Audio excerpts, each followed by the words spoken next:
つの嬉しみ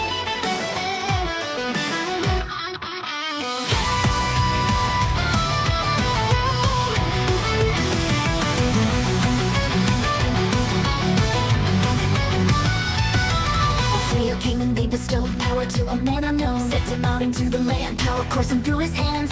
Evil seeks to bring us down. The devil doesn't fool around.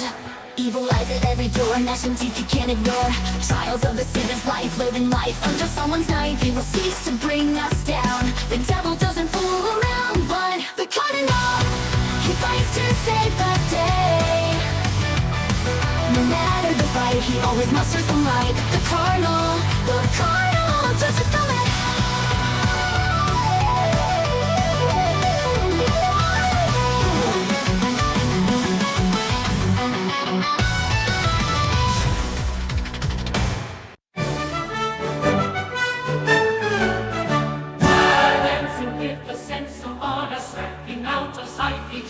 Making waves in comic books, and you know that's just a book. Yellow skin like grains of gold, no one else is getting old. When they cross his fiery path, evil somehow never lasts. Opera Melvin has all the moves. Opera Wood Melvin should. Opera Wood Melvin's in the groove. Opera E-L-V-I in the book, so you don't have to be.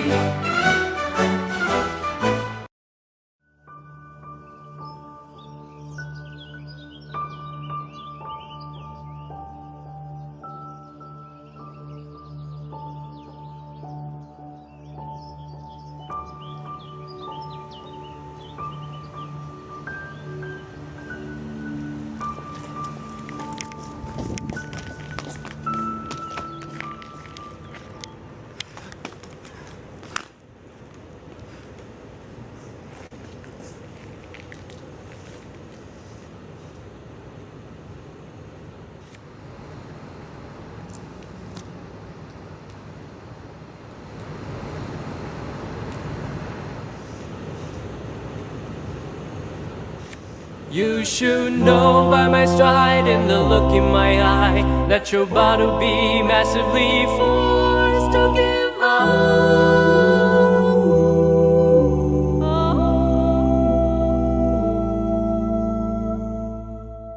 With the power of nature, you're never alone, and you can't let evil run amok.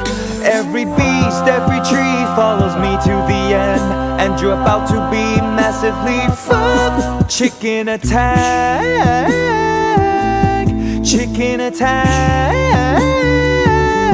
Watch your back before it fades to black.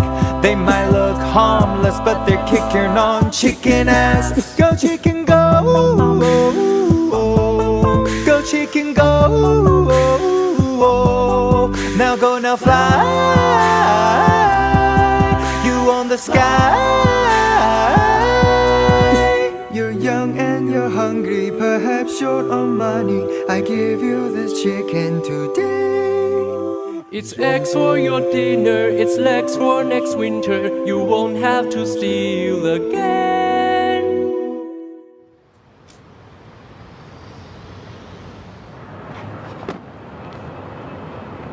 所以。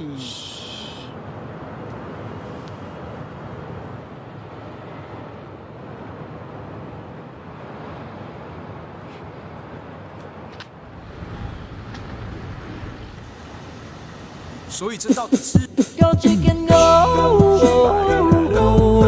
go chicken go. Now go, now fly, you on the sky.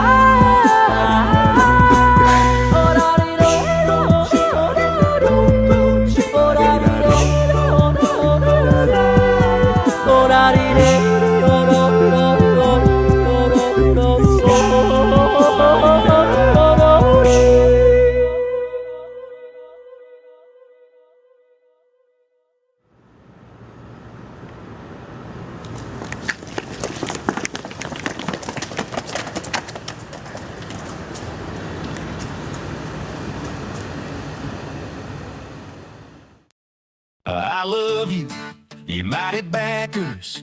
I love you, you super chatters.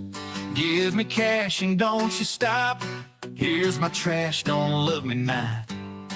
I love you, all that money. I love you like the taste of blood, honey. Come with me, I'll hold your hand. I'm the key, the master plan. We're just doing the Caesar's dance. Oh, oh, oh, oh. But the Caesar ain't got no pants. No, no, no, no, no, no, no. The emperor has no clothes. I love you, but my book is late. I love you and you gotta wait. No refunds, it's my comic date. Make a fuss and I'll dox your face. I love you, better fall in line. I love you, aren't you on my side? Mute, mute, mute, but you'll never know. You're so cute, super chat my show. We're just doing the Caesar's dance. Oh, oh, oh, oh, oh. But the Caesar ain't got no pants. No, no, no, no, no, no, no. The emperor has no clothes. The emperor has no clothes.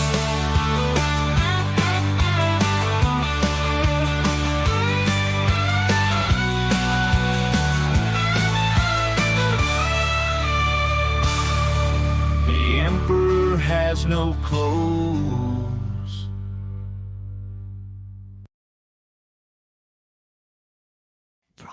Studios.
the common man. The darkness seeks to pull you down. Push your light into the ground. What's wrong is right, what's right is wrong. You know the truth, so keep it strong until the final battle comes. Brother, we're the only ones.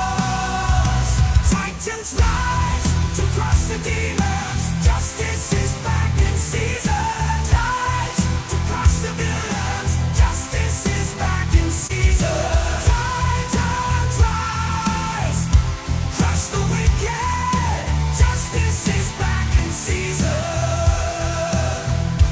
Titans rise, crush the wicked.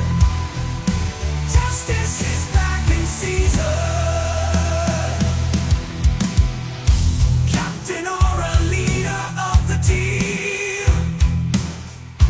Thunder fist, the secret in the shadows. Vulcan spear than any bullet. Moonstar, the mind is deeper than the will. Titans rise to crush the demons. Justice is back in season. Rise to crush the villains. Justice is back in season. Titans rise, crush the wicked. Justice is back in season.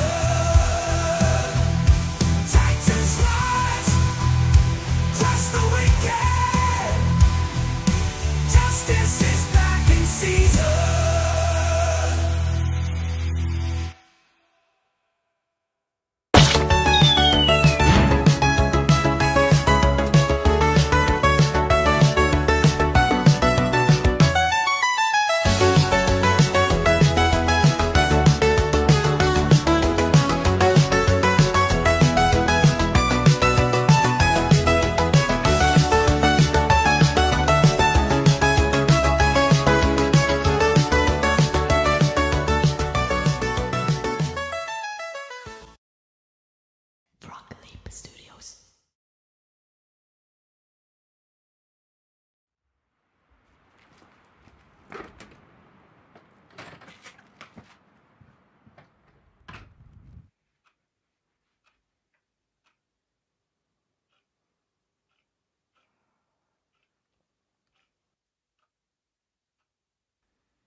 Hey Mary, show me that riff. Okay.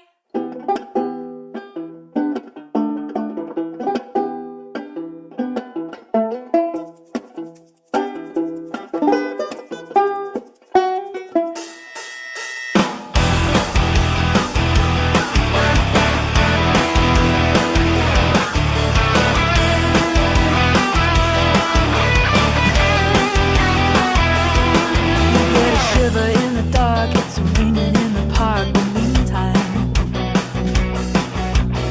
south of the river, you stop and you hold everything. A band is blowing Dixie, double four time. You feel alright when you hear that music ring.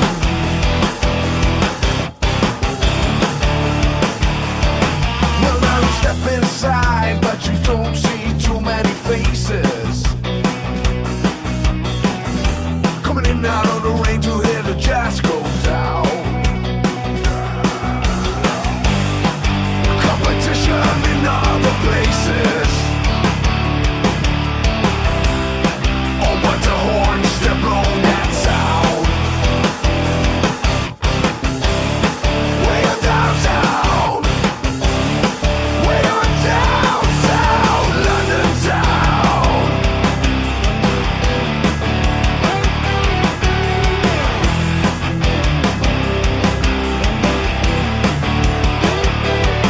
You check out Guitar George, he knows all the chords. Mine is strictly rhythm, he doesn't wanna make her cry or sing. Left-handed old guitar is all he can afford. When he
Ain't got no pickup or puppy dog, just got my weapons and fatigues on. I got a crazy look and an amazing book, but don't scramble my eggs, country Melvin.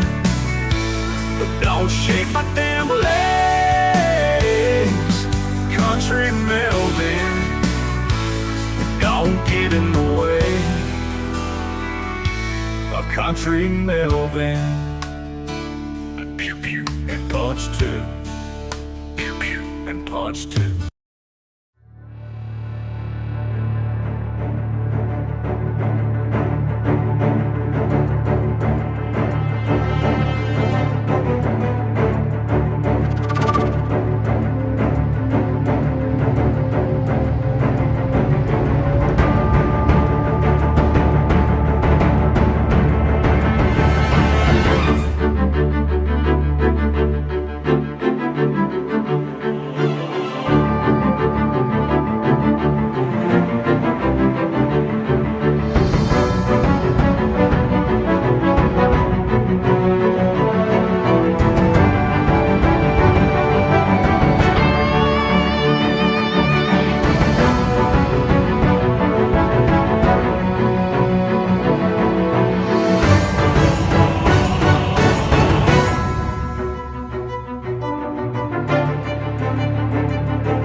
Escape and thrive.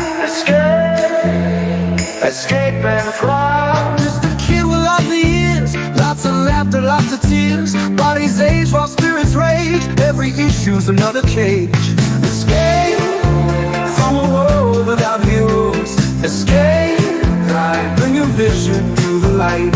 Escape, be inspired by your heroes. Escape, be the hero of your mind. I'm just a man with lots of time. Sometimes in life you just go blind. You've got to have a place to go, far away from what you know. Escape.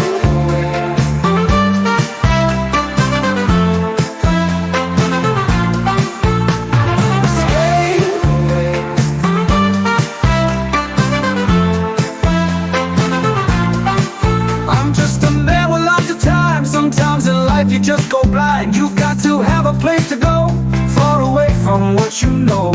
Escape from a world without heroes. Escape, bring a vision to the light.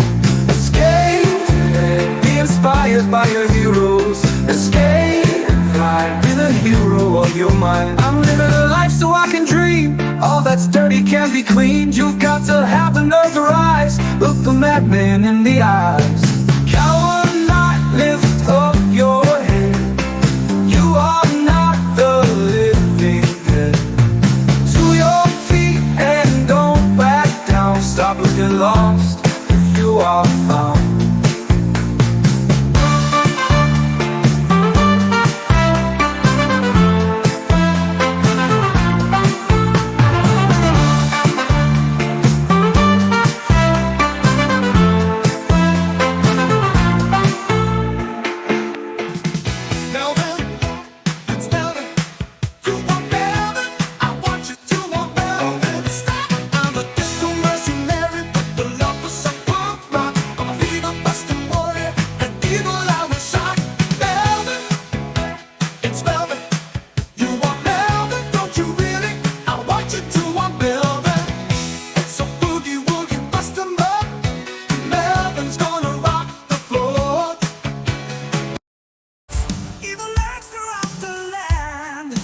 and very soon.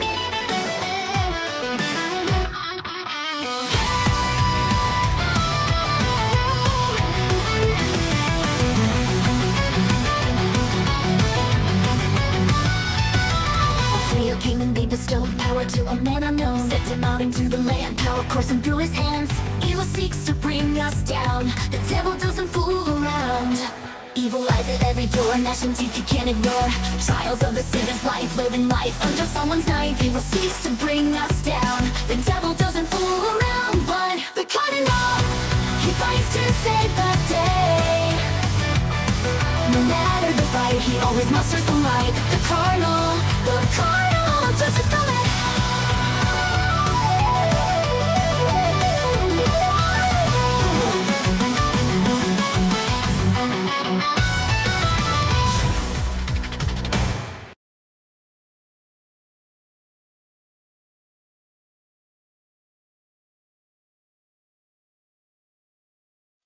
Ah. Hello. I can't hear you. Hi. Hello. Hi. Am I here? You Can are. you hear me? Play Awesome. any Ethan Van Sciver. Go on to Who's any that? Ethan Van Sciver Indiegogo campaign.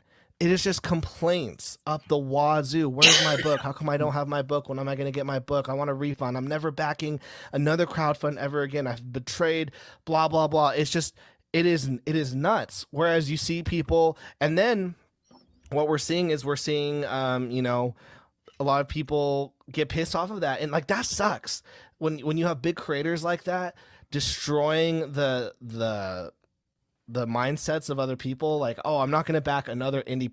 If this guy can't do it, this professional artist who's been in the industry for 30 years, there's no way that this guy, Tyler, who does this out of his basement, when his family goes to bed, there's no way that guy can do it. If the 30-year pro can't do it, then there's no way that this guy can do it.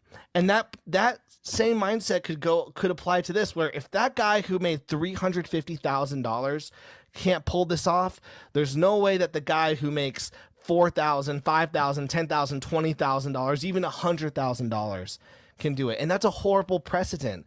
But it's false though. And we know it's false when we see books like Common America. Look at Common America.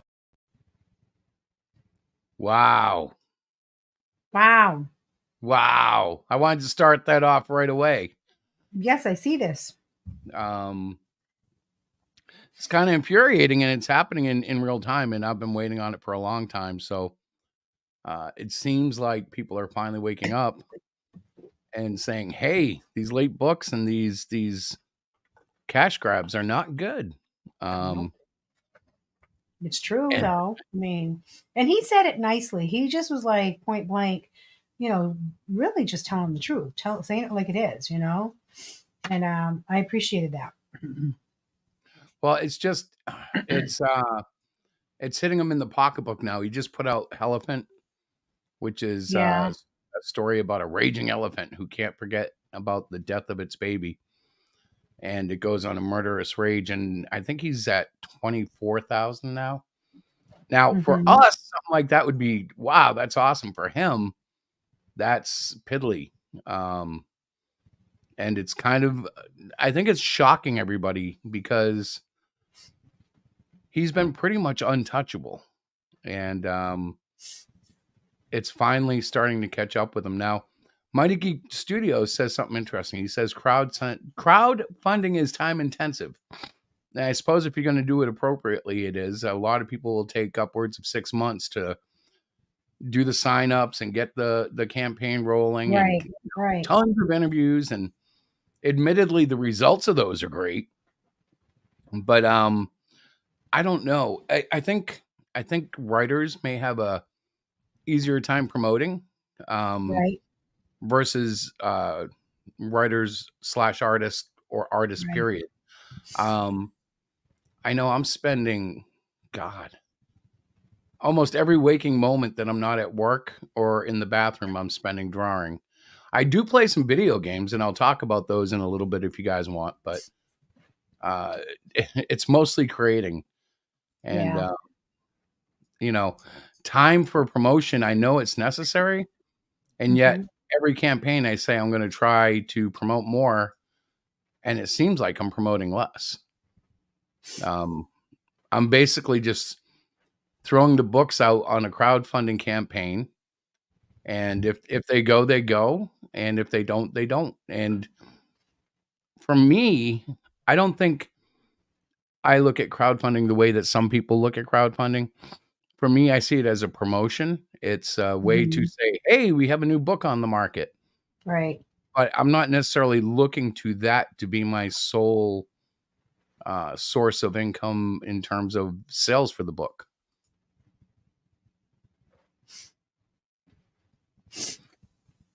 I don't know. What do you think, Di? I hear you typing. I wasn't typing. I was sitting here waiting for you. I was waiting for you to let me speak. I was breathing, but then Tim came in. Yeah. That's okay. Hey, Tim. Tim's actually a good choice to come in because he doesn't crowdfund anymore. No, I'm thinking of other ways, and if you do the same thing forever, eventually it's gonna get stale, Right. Like the new everyone jumps on the new thing, and eventually it's just not gonna be new anymore. Yeah. And the thing is, there's the stuff that's happened with that, but people are getting probably tired of the expensive books. Right. They want a book that they can afford. They want to be able to buy, and if you're trying to buy multiple books at the prices that everybody's charging, especially with the shipping, it means you can afford less, and you want to start buying more comics. Like we used to have it where, some of us guys that collect comics every month or went and got comics every month, we'd spend $100 a month or $200, and we would get 50, 60 comics. Now, if you spent $200 a month, you're lucky to get one comic. Well, yeah, and it depends where you're going, but the bigger guys especially, but even our books, we're $10 or $15 per book. And there's a reason for that. I mean, it costs money to do custom books. Somebody's yelling about the cost. But for us, it is more of a novelty market. We understand that we're not able to put out a book at $3-4, and at least sustain what we do, because there is a cost involved. And StreamYards went up. I don't know what they cost now, but they went up in price. The internet servers, I used to laugh at people who said that costs money, but it does. It adds up. Yeah, especially if you want to be out there streaming, on a regular basis, Well, quite honestly, we've never used StreamYard to the fullest capacity, except for when we were doing the nightly show. But you guys do a show once a week, usually. The odd time you throw in another show, so you get 20 hours. You get last time I knew, you get 20 hours for free on StreamYards. You could do it for free, right? Yeah, you wouldn't have all the stuff that you have, but you could use a program like OBS if you were willing to learn it to do everything that way does. Yeah, I don't know. That's something. Well, I'm not talking for you, Tim, because you don't do streaming, but I'm talking more Chris and Diane, or more Chris. Yep. We actually talked about maybe going to the free side of StreamYard because we really don't utilize it as much, except for the stuff that Chris does, and I don't know how that would impact him. It wouldn't really. I mean, we wouldn't have that pretty little Cyclopean logo in the corner. Oh no! I think the things. Well, I was going to say, you'd have the duck, but if you were able to figure out how to go straight from OBS, if you have a strong enough internet, then you could still have that Cyclopean thing in the corner. Yeah, that's true. Yeah, look, they got this new default camera thing. I can make everything round, or I can make it square, or back to normal. I'm leaving it on normal though. Okay, you do that. Okay. Interesting. Don't judge me. Well, they're always trying to make it look like what they're doing is good for you. Like It's a valuable addition. You know, this is why you're paying the extra money because they've added this. Whoa, I can make my camera circles. Look at that. That was worth it. Now you can see. Now you can see an image in the back, which is neat. That I must admit is the neat. Cardinal of Justice. And they do have it now that The Deacon of Doom. we do paying the money. They do it so you now can have an intro Hi, automatically Joey. play Hi, Terry. when you start, Yeah, that's true. They do. and an outro. Mentown represented. What's up, Joey? So, yeah, I don't know. I was just when I saw that video tonight, and I'm not sure who that guy is, what his comic is. I took it from Tyler, the video. Well, he I know definitely him. makes the comic, right? I mean, Yeah, he's yeah. talking about doing He's it when been his around family for. is asleep. He's made several comics. I know of him. I've been on his show a long time ago. He used to be a big deal. I'm not sure how much of a big deal anymore he is. He's probably still got quite a few followers from when he was.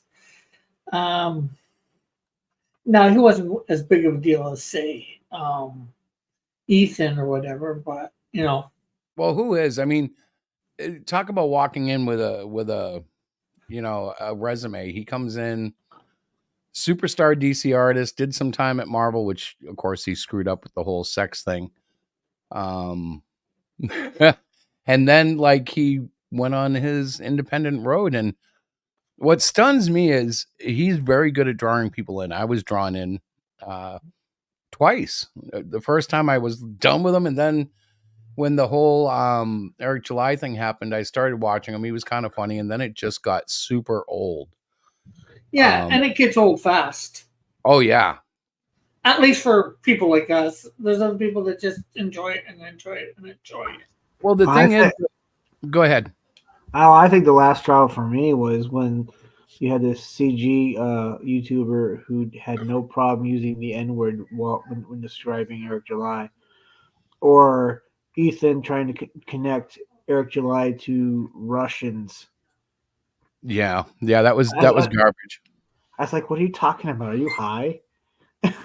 Well, and here's the thing about Eric for me. Even though I wasn't the biggest fan of Isom 1, which I do actually have a copy of, and even though I wasn't, going, wow, here comes Jaira, wow, here comes Bloodruth, and all the other characters that he's put out there, I respect the fact that he did it. I respect the fact that even if people can sit there and go, well, you got 3D asset.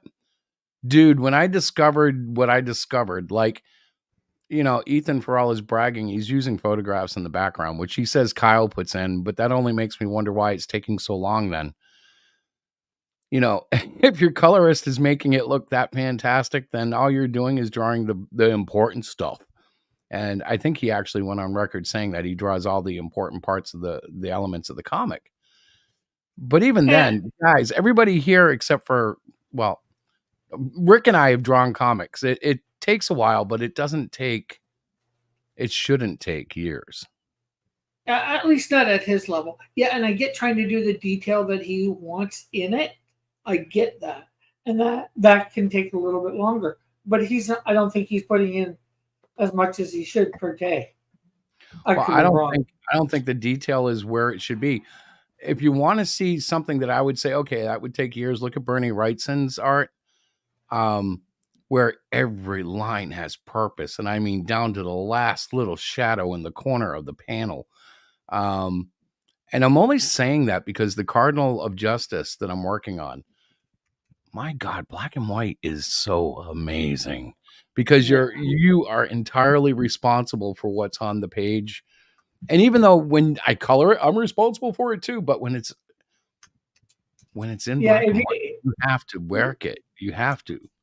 Yeah, well, if there's no color there, then everything on the page has to I won't say emphasize something or whatever, but you have nothing to bring it up. For lack of a better word. Not that your inks and that are bad beforehand, but no, I know what you're saying, and I see it in my own work, and I think I want to actually shout Tim out because even though he's just a writer, he has a fantastic artist who brings his words to life in a way that Sid works rules. so well. Yeah, he really does. I'm very happy with your art. Yeah, and the Melvin 3 inker rules too. Oh yeah. He was all right. He was all right. So, Okay. like, you guys Getting know good. that usually I buy books when I think that they need backing or whatever. Very rarely do I buy a book because I get excited and want it. And I just want to say I'm very happy that I heard from Dillard and that the book is coming. Um, and he was so cool because he even offered a refund and I'd still get the book. And I told him, forget it. I want the book, no refund. I wasn't happy about the wait, but I still want the book and I don't want to take his money. But that kind of excited me. But that's the kind of thing, like, tonight I was perusing through Twitter before I got on here, through X, excuse me. And Twitter. Vicky noted after showing the same video in her tweet that I showed at the beginning of the show, she noted that whether we want to admit it or not, late books really do matter. And it's so freaking true because God bless Dillard. I love the guy, but like I'll be hard pressed to back another solo project of his because I'm like, Yeah. well, that's great, but dude, you have this book on hold, man. I'm waiting. Ah, yeah. Well, I mean, but now people are making excuses for it. I how many times have I heard? Well, it's going to take as long as it's going to take. That's like spitting in the customer's face. It really is, especially, and it may not be their fault because of the way the crowdfunding works. But when you put your stamp on and say, this project ends October 2024, it better ship somewhere around there. Yeah, you're putting your word on it, and really your word becomes worthless when you do stuff like that. And it may not matter to the super fans of whomever's ordering from them, but to the average Joe, it matters. Well, One late book. Go ahead. Wiggle did say, was it Wiggle Wiggle or somebody else that said, I don't care if it's going to be late, just update me.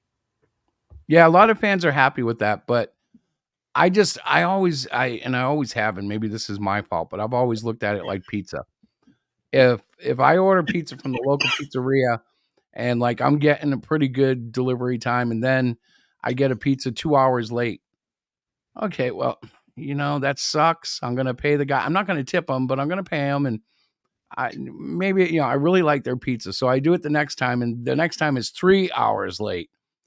Well, you know what? I'm going to find a different freaking pizzeria, no matter how good your damn pizza is. Yeah. Or it's like, I ordered pizza today. I'm getting it tomorrow or 3 weeks later. Actually, it's okay if it's 3 weeks later. If you tell me, sure, we have, we'll be there in 3 weeks with it. But when you tell me 30-minute delivery and then it's 3 weeks, oh, we have a problem. Yeah. Well, that's what I'm talking about. That's quality. That's going to be a quality pizza. It damn well better be, huh? Yeah. Well, that's another excuse. It's quality. That's their excuse word is quality. It's like quality shouldn't take 4 years. No, and I'm sorry. The thing that kills Ethan's argument there is if you've seen his DC work, he's got plenty of the highest quality he's ever put out with the highest amount of detail that you'll ever see in his work. Why has it changed? I'll tell you why. I know why. Because there's no editor on his ass going, get it done or else you're not getting a check this month, son. And without that, or you're fired. There's no assembly line because there's a whole assembly line putting together one book. Yeah, well, Ethan's just doing what he was doing. Well, he might be doing one other thing. Well, he's doing a lot of other things. Well, he's writing it, but his writing is atrocious. And then he's drawing and inking, which he did a lot of his stuff anyways. But I mean, yes, if he has an inker, that speeds it up. Yeah, but he was drawing and inking before, I believe. Oh, wait a minute. Kyle's his inker, isn't he? No, Kyle's the colorist. Right. Yeah. All right. So he, as far as I knew, he drew and inked before, with DC near the end. Now, did he, I think he was not the colorist, so he had somebody else coloring. So yeah, he's doing the lettering. He's paying somebody to do the lettering.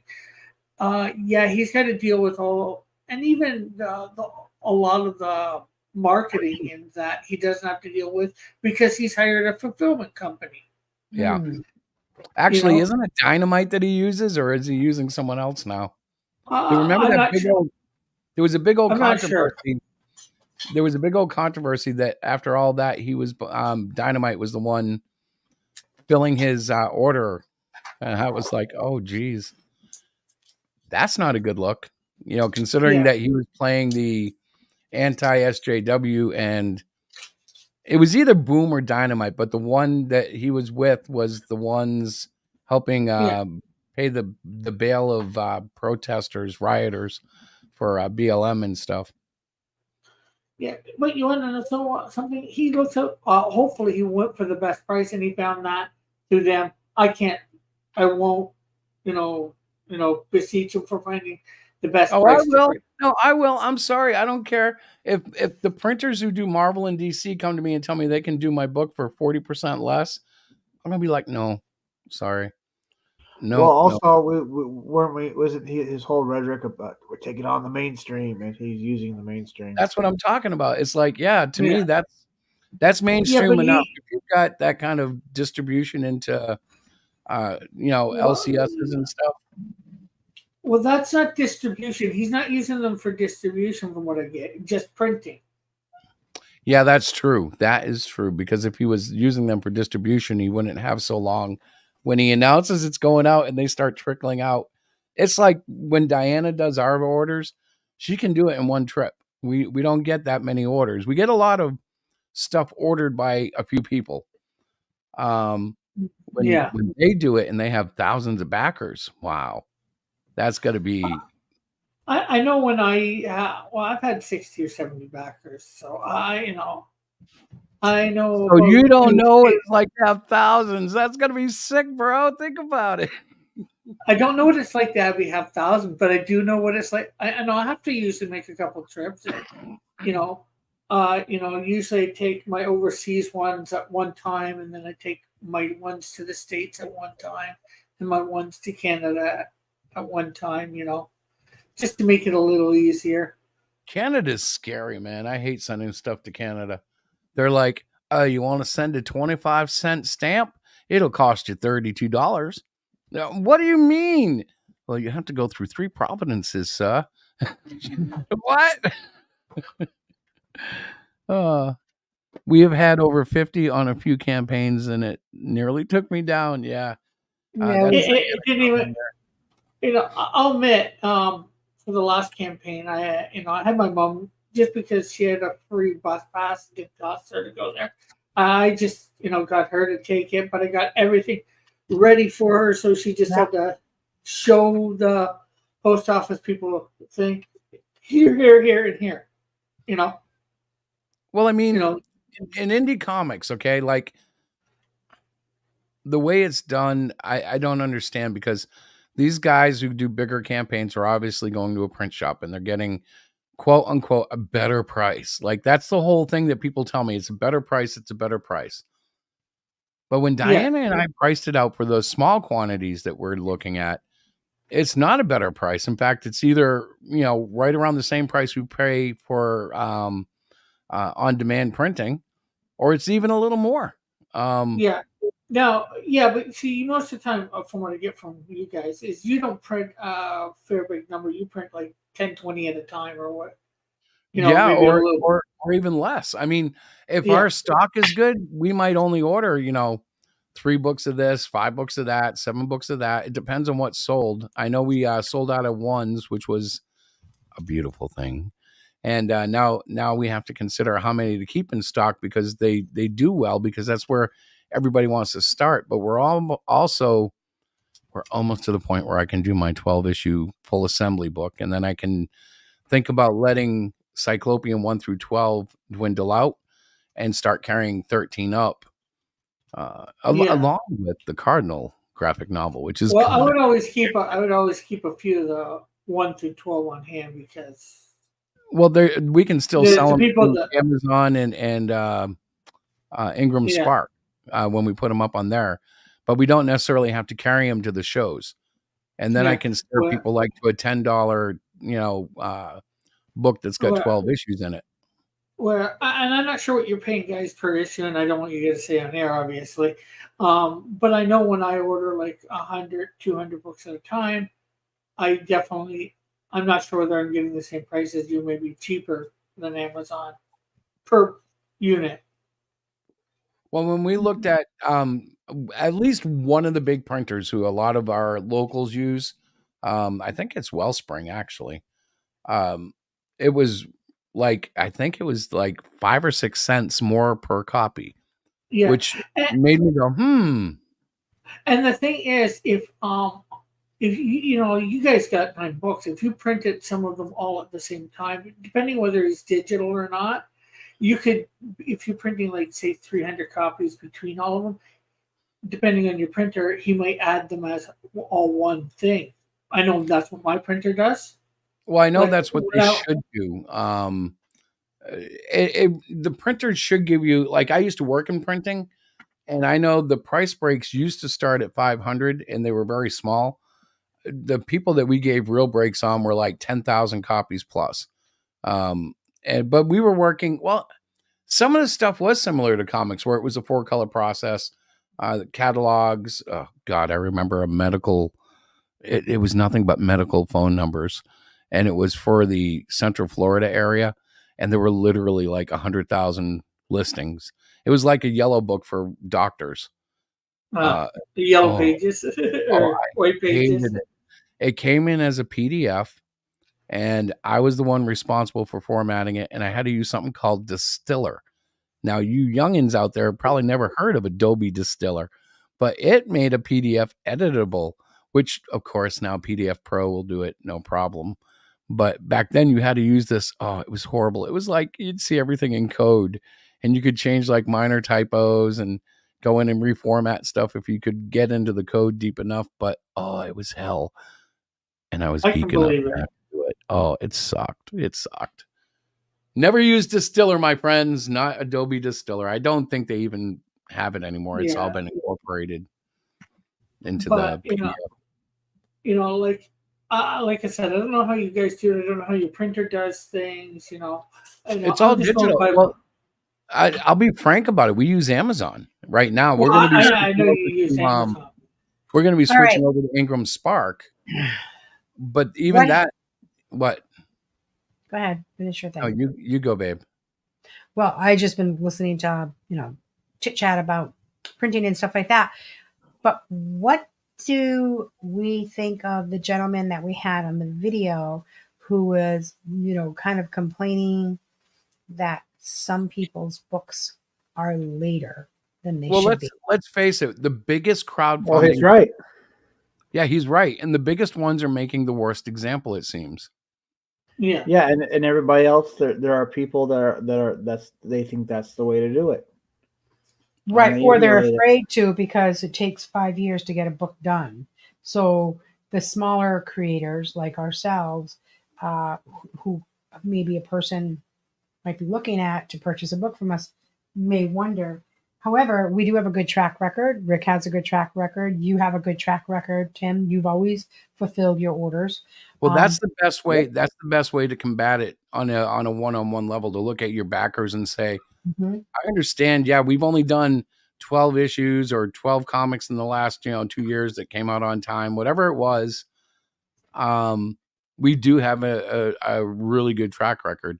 And when I say we, I don't mean just you and I, Di. I mean the whole panel here tonight. Right. We have good track records. That's how I should have said. Mm-hmm.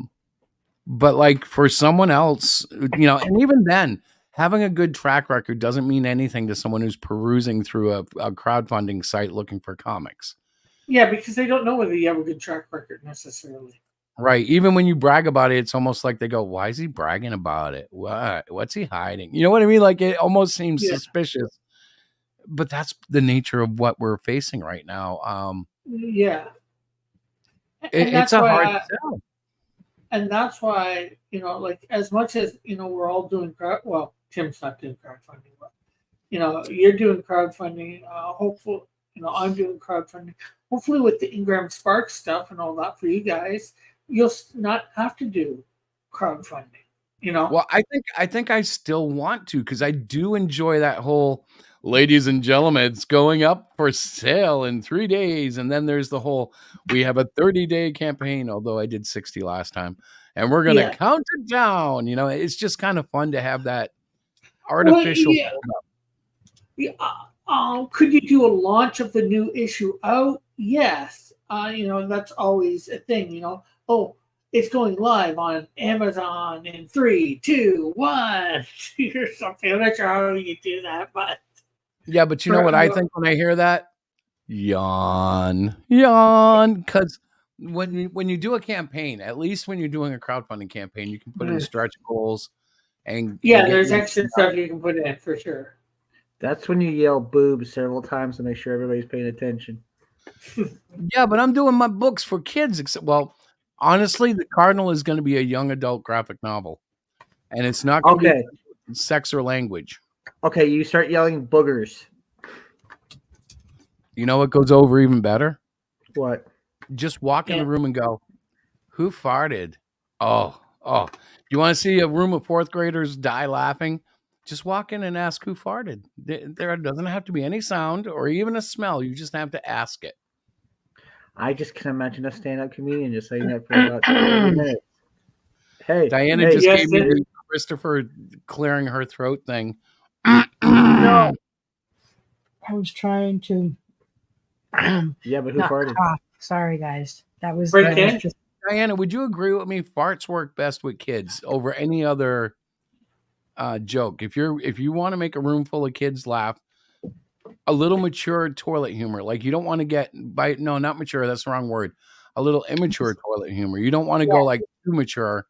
You just want to be like poopy fart. Right away. Yeah. Well, yes, and you guys know that, Tim and Rick. You know how little kids are. They like, but it still holds say true. Something goofy like that, and they we lose them. I'm like, what are you guys doing? Their favorite character to have me draw was Toilet Head.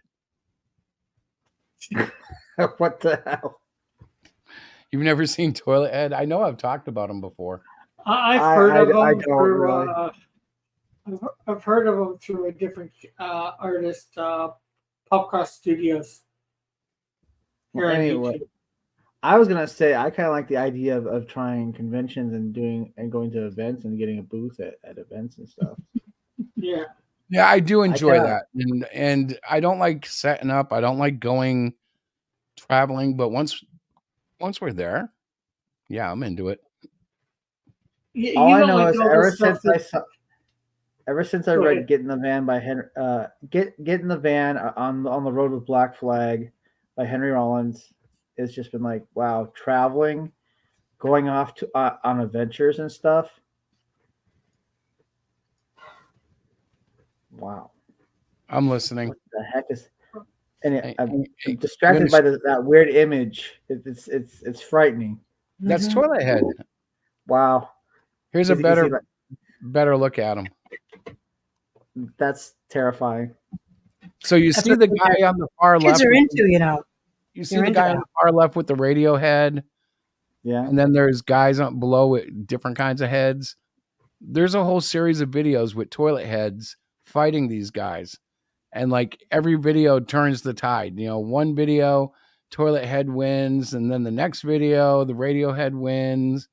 And like they always amplify what they're doing. So they'll be fighting like with sticks. And at the end of the video, someone will come out with a hammer and smash the other guy. And then, the next one, the guy who got smashed comes back with like a flamethrower, and Radiohead tries to grow so he can step on him. But when he steps on him, Toilet Head has like a spike in the back of his neck, and he points it up and pokes him. Like there's all these crazy things they do, and they just load it over and over.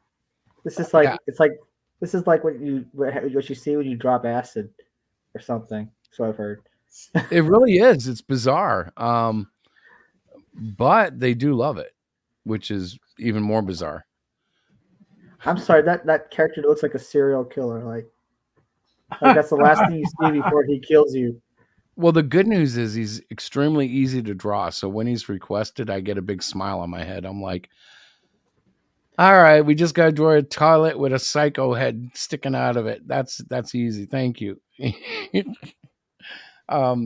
gets tough though when kids ask for characters you've never heard of, and you're like, they're Oh with your yeah, phone looking it up. Yeah, well, I that remember kind of that. ties I had to into do that my a lot. theory about being aware. You don't have to like what's in current culture, but you have to be aware of it. Hell, Well, heck, when I was doing my show, doing a lot of fan art stuff, I get requests for characters that I never heard of, drawn on, or whatever. So Yeah. it's like I just look it up. Okay, here's what I find. Here's the best picture I can do of it. Exactly. So now you're aware of it. I mean, there are some Till people, I forget it 5 minutes from now. yeah, there are some people who they're kind of stuck in the past, and they kind of just talk about things that they're into, and they're like, well, you want to sell books to a younger generation, don't you? Then you need to learn to speak the lingo. a little bit. Yeah. Or I have to I tell you can the see. one thing. Sorry, go ahead. No, you go ahead. I'll jump in. I was just saying I can see doing fan art of characters that they know, because that'll draw them in, and then you can tell them Exactly. about yourself, which is better. But when Yeah. creating my comic, I'm this may be a little self-serving, but I'm still trying to recreate what I felt in the 80s. And I'm Right. still trying to follow those boundaries. And it's going to be interesting because when I get back to Cyclopean after going through the Cardinal of Justice, it should be, golly, man, it should be rocking. Well, I mean, you don't have. Can't you? Like for instance, I've looked up I've looked up manga tropes, and I'm not trying to draw a manga, but I will kind of emulate and kind of include it into what I already do. In a way, Well, in my way. I have to say, in my black and white stage here, I have incorporated some of the action lines that you see in manga or manga. Manga. Because, like, number one, it makes everything so much easier to draw when it's used effectively and not overused. Right. But you can get a lot of motion and just energy out of the way you draw the lines in the background. And because there's no color, that's why I'm discovering this, by the way. It's not because, it's something new. It's just because it's new to me. Right. Yeah, I mean, it's just like when disco was popular in the 70s, what did a lot of rock groups do? They incorporated disco. I was made for loving you, baby. You were made for loving me. Kiss. And then in the mid 90s, when techno kind of became popular for a few years, what a lot of rock groups do, they incorporated techno beats a little bit. Yeah, well, and remember when rap hit, it was Walk This Way with Run DMC. And then at the end of the 90s, we had new metal or metal rap with like bands like Crawling in My Tears, These Wounds You Cannot Heal. Yeah. Linkin Park. Oh, right. Yeah, Linkin Park. Those guys. They came back. They just released an album, but Yeah, they they hired are. this chick to sing the. Yeah, I know, and people kind of hate it, but it's like, well, what do you want them to do? Dig up Chester? Well, I didn't think she was that bad. It was just weird. Like, Yeah. I'm sure I could get used to it. But I didn't like the original song they did, and she did okay for like a cover artist. I'd be like, I could see a lot worse, No. I would be worried. I've never been a Linkin Park fan, really. Of course not. They're too electronic for you. Now Slipknot, I've been listening to a lot of Slipknot lately. Oh boy, Tim, you're selling out. You're selling out. Oh. Well, that's the most commercial I've ever heard you go. Slipknot. Don't judge me. With your judgy face. He's gonna judge you. And judgy face. That's so funny. Those are I'm going to masks. use that, Tim. Okay, you can have it. Merry Christmas. Thank They you. wear masks I like appreciate it, sir. people who wear masks, Jim. I know. What's So? wrong with them? They wear masks? You know, nobody likes to wear a mask. We just went through that. COVID was horrible, and they wear them voluntarily. Nobody likes to wear those types of masks for COVID. You know, Hey, we don't you know what? mind You're when not it's a helping real my mask. argument.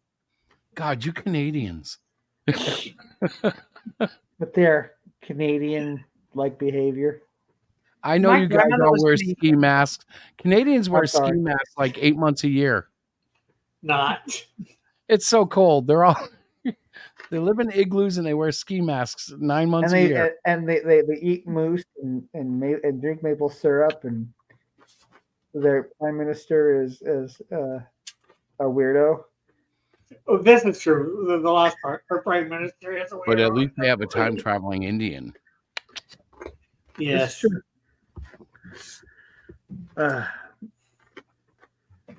Well, anyway, I think my roundabout point is be at least aware of current culture and not. I mean, just I don't know. It just. So what do you Actually, I think it's don't be afraid of current culture. There you go. That sounds even better. Mm-hmm. I don't know. I kind of am afraid of current culture, and I'm looking forward to a revival of like all sorts of goodness in the world. But I don't know if it'll ever come. Well, it will come one day. Let's get religious for a moment. When Jesus comes, it's all going to get better. But yeah, I don't know if it's going to swing back around before then. It should. If we got enough time, it will. But I don't know if we got enough time. I don't know where we are in the timeline. Yeah. Well, I don't was know watching- for sure, but we're definitely in the last days, end days, however you want to say it. Hey, I was watching reruns of end of the world Christian shows from like the 1990s. Dude, Oh yeah. we should be gone already, man. They had this stuff down. Every year there's a new. Oh, we were. Well, wrong, you mean Walter. like the 700 Club when they were wrong every single freaking time? Yeah, well, you know, 700 Club never really predicted anything like that. Now, no, but there's always Jack Van Impe. there's always that weird stuff where there's some idiot on that kind of show on TBN styled shows. Well, we did the numbers, and this president's name comes out to 666. They've been coming out to 666 depending how you work the come on. Every friggin' president is now 666. If you go back and watch it, there's some guy going, if you convert the letters into Greek and then back into Hebrew, or some weird, like they come up with If something. you so press they can the buttons on the screen, you get Old West color. It's just horrible. And all the prophecies that they've told us, this is the fulfillment of this, and then 10 years later, it's like, no, it didn't happen. What are you talking about, dude? And then when you see I'm going to be honest, I haven't watched a modern one in a while. I'm sure they're having a field day with Israel and Iran and Ukraine. Dear Lord, it could be the end. I know every freaking year it could be the end.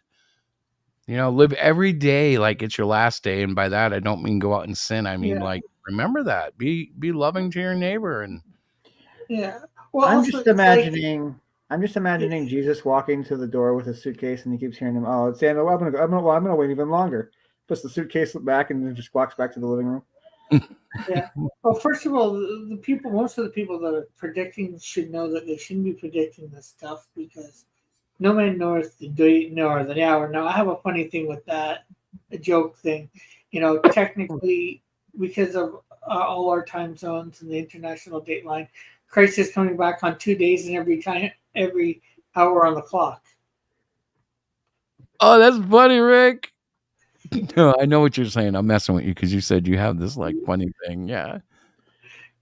But I'm not saying it's a certain day, even with saying that, Well, the thing is, I don't know. You can ask Diana. It's not crap when I say that I think I'm going to die soon. I always think I'm going to die soon. I figure every day is truly a gift because we're all just this body with electrical surges that God has gifted with life for a limited amount of time.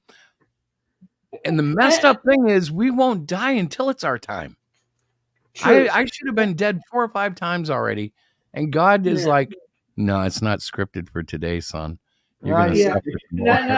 You know, You're not scheduled for I today. thought we would have been, you know, honestly, I thought we probably would have been raptured before my mom died, but you know, my mom's dead now, so it's like, you know, like that really throws you for a loop. Okay, I thought she'd end up. Right. Well, you know what screwed me up on that was my brother died when I was 7. He was 6.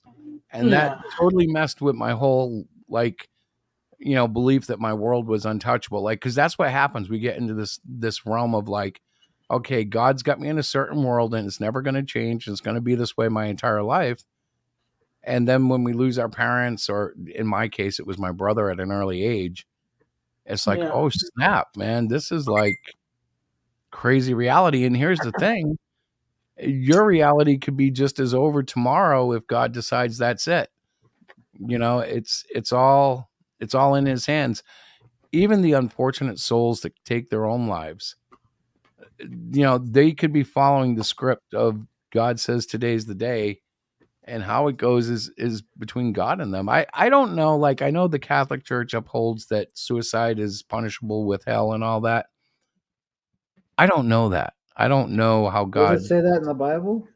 I don't recall it saying that. I know that I've heard thou shalt not kill twisted into don't kill yourself, which could be totally correct. But I also believe that a merciful God, you know, facing a person who's in so much pain, and I'm not talking about someone who's looking for attention. I'm talking about a true suicidal person. Um, I can't see him facing them with wrath and disdain. Uh, my Jesus would hug them up and say, "Yo, let it out. Come on, now let's have a Yeah. good cry." God forgive me if I'm wrong, but that's how I picture it. You know. I would imagine there's a far more severe punishment for those who mock people who have depression. Yeah, exactly. You know, the ones who drove a person to that, almost intentionally. We see that a lot of times. A couple of celebrities in the past few years, sub celebrities like the comic book critic there, Ed. Oh, what's his last name? He just killed himself recently. It was everybody was mocking him because he got caught in some sort of minor scandal, and then he killed himself, and everybody backpedaled and said, "Oh, he was so great." Ed Piskin, maybe. Yeah, that guy. Yeah. It was a crappy situation all the way around. And it's like, somebody somewhere pushed him over the edge. Yeah, baby, I hear you. How are Hold you on. tonight? I'm good. I have to cough, and I don't want to cough on Mike. Hold on. She's gonna be muted. Yeah, she's gonna be muted, bro. I actually kind of like the idea of like 80% off the internet and maybe 20% on the internet for promoting. Well, without a doubt, the internet has made itself a necessity. Like, I remember there was a time when I used to think, man, if we could get some TV advertising or some radio advertising, it would help so much. But I'm not so sure anymore. I'm like, how big of an audience are you hitting? Locally, it could hit, but to do it nationally costs so much money that it makes it prohibitive unless you're assured, well, if I dump $100,000 in an ad campaign, I'm going to return, you know, $300,000 in sales. I don't know. The only place you might be assured of something like that, and that's not even, I'd say, is the Super Bowl. Well, no, there is real traction to, like, if you get on a high rated show, but you're going to pay the accelerated rates. You know, like I could buy time on the local station here. I'm sure for, you know, let's just throw a number out, but probably around $1,000 for a 30-second spot. But if I try to, you know, and that might be like at 9:30 at night during some syndicated comedy that's running, you know, 1,000 reruns. But if I try to get on during the Patriots game, then I'm talking, you know, $80,000, you know, Yeah. and that's for the local station on preseason, because anything else is national. Yeah, you should get in the middle of the night, somewhere in the middle of the night, like 1 in the morning. Then you got to pray for a cult buildup. Like some things have worked like that, like the Wow Sham towels there. Remember that guy that had the towel that could dry anything? And Hey, Shamwock. camera guy, are you getting this? Yeah. Real nasally, skinny. Stop it! Stop having a I didn't know boring who life. that was. I literally looked up. I'm like, who is that? I thought somebody came in. Yeah, Well, it was hey, me. we're trying to make the show sound more populated, you see? I don't know. I honestly think that if a band like, and I use this as an example because they were very small and they got really well known and they were very influential. If a band like Black Flag can do it, so can anybody else with anything they're doing. I was actually pretty impressed with Black Flag growing up. We used it on Fire Ants and on. I'm talking about the Yeah. band, not the spray. Didn't they make the spray too? No, they didn't. That's why I started listening to the band, because I was like, this stuff works, and you listen to this music, and you're listening to the music, and they're dying, they're coming out of the hive, and they're just and you're like, Black Flag. I'm the only one who did that. I guess so, you weirdo. It was a combo pack, man. I thought you had to listen to the music and spray the spray. It was part of the application procedure. You can't apply Black Flag to something like ABBA, for instance. No, because they're because they're manufactured. They're a manufactured group. It's actually on the warning label. Do not spray insects while listening to ABBA. What? Yeah, I'm gonna mute myself now. Yeah. Oh my gosh, I can't. You can, and you are. You're doing so well at it. Yeah. I think we picked up 2 viewers while you were saying you can't, so keep talking. You can't what? There's a lot of things we can't. Sometimes I have such a hard time with him. Well, one of the hardest times you do have is my insistence on some of these campaign things, like last night. So I'll say something because we actually lost a viewer, so maybe nobody's listening. But the 2 cards, the 2-sided cards, I had to make a artistic change on the backside. Well, we didn't number 1. Yeah, go ahead. I'm sorry. Because the bleeds of the cards prevented it from lining up properly. It was going to be next to impossible to actually do the puzzle. So I put alternative backsides on it. And since we didn't make the bonus card, the puzzle wasn't going to be complete anyways. But I do have a bonus card that's going out to all the backers. So they're still 2-sided. It's just not the puzzle. And if I really want to do like a 8.5, 11 metal print, I can. Mm-hmm. If I want to make it a puzzle after that, I could find a machine shop to stamp out a puzzle piece together. It could be done, but not the way that I was planning to do it. So I guess it's really good that the stretch goal wasn't met, because that would have been messed up, because then we would have gotten to this point and it would have been like, how do we do this? So Rick, are you okay, bro? Yeah. I didn't know if you were good or not. I'm like, hey, are you okay? Remember, keep that sunshine shining.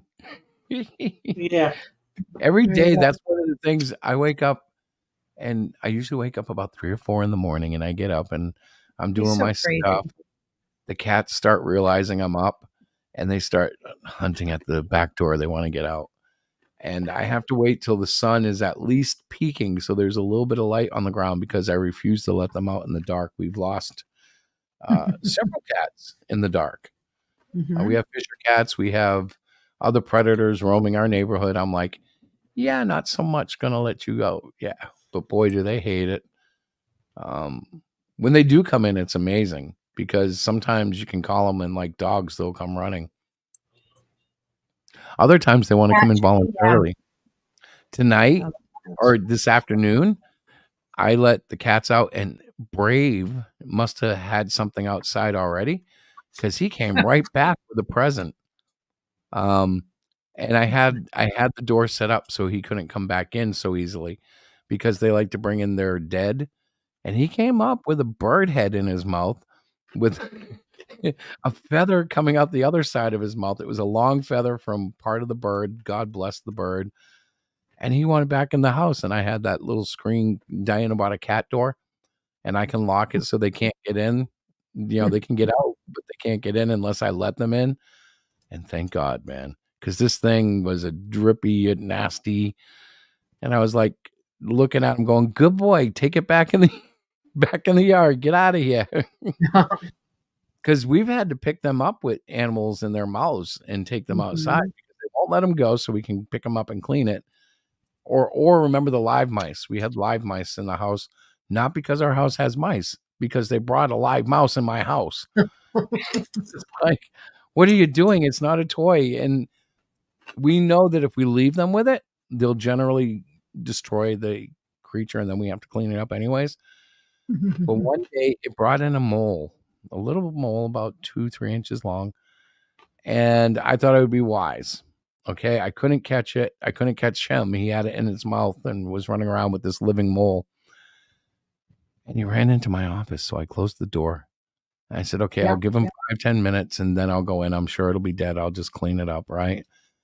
And I go in 5 minutes later, 10 minutes later, and the mole had gotten behind the boxes of comics that we have in here, and the cat couldn't get to it. I was like, oh, no. Yep. I was not a good... Nope. So I tried to catch it. The cat got it again. I ended up picking it up with the mole in the cat's mouth from the tail end. I grabbed the cat from behind and just picked it up and, like, at an arm's length, walked it to the door and literally put it out on the porch. And I put the cat down on the table. It's facing me with this mole, and it lost control, and the mole broke free and dropped. And it was on the porch floor. And I grabbed the cat and I threw him inside because I didn't want to watch him tear this poor mole up. And the mole was like, it was weird. And it crawled over to the edge of the porch and fell. And it's a full story up. Right. And Brave has never been the same. He's very upset with me about it. But he went down after that and took care of business, I guess. But they're hunters. I mean, they're definitely hunter cats. They're not afraid. Well, and it leads me to have a lot of hope about our other cat, Hook, who disappeared about a month or maybe even 6 weeks ago. Yeah, because we've had a lot of sightings. Diana even saw him one day about a week ago. He's in the neighborhood, and you might be wondering, well, how? Well, there is a barn up there.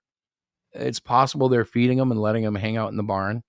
It's possible he's been adopted, but it's also possible he's just living off the land. They're that kind of animal. Like, it's becoming commonplace for me to let the cats out and watch Belle literally kill something down in the yard within 10 minutes of being outside.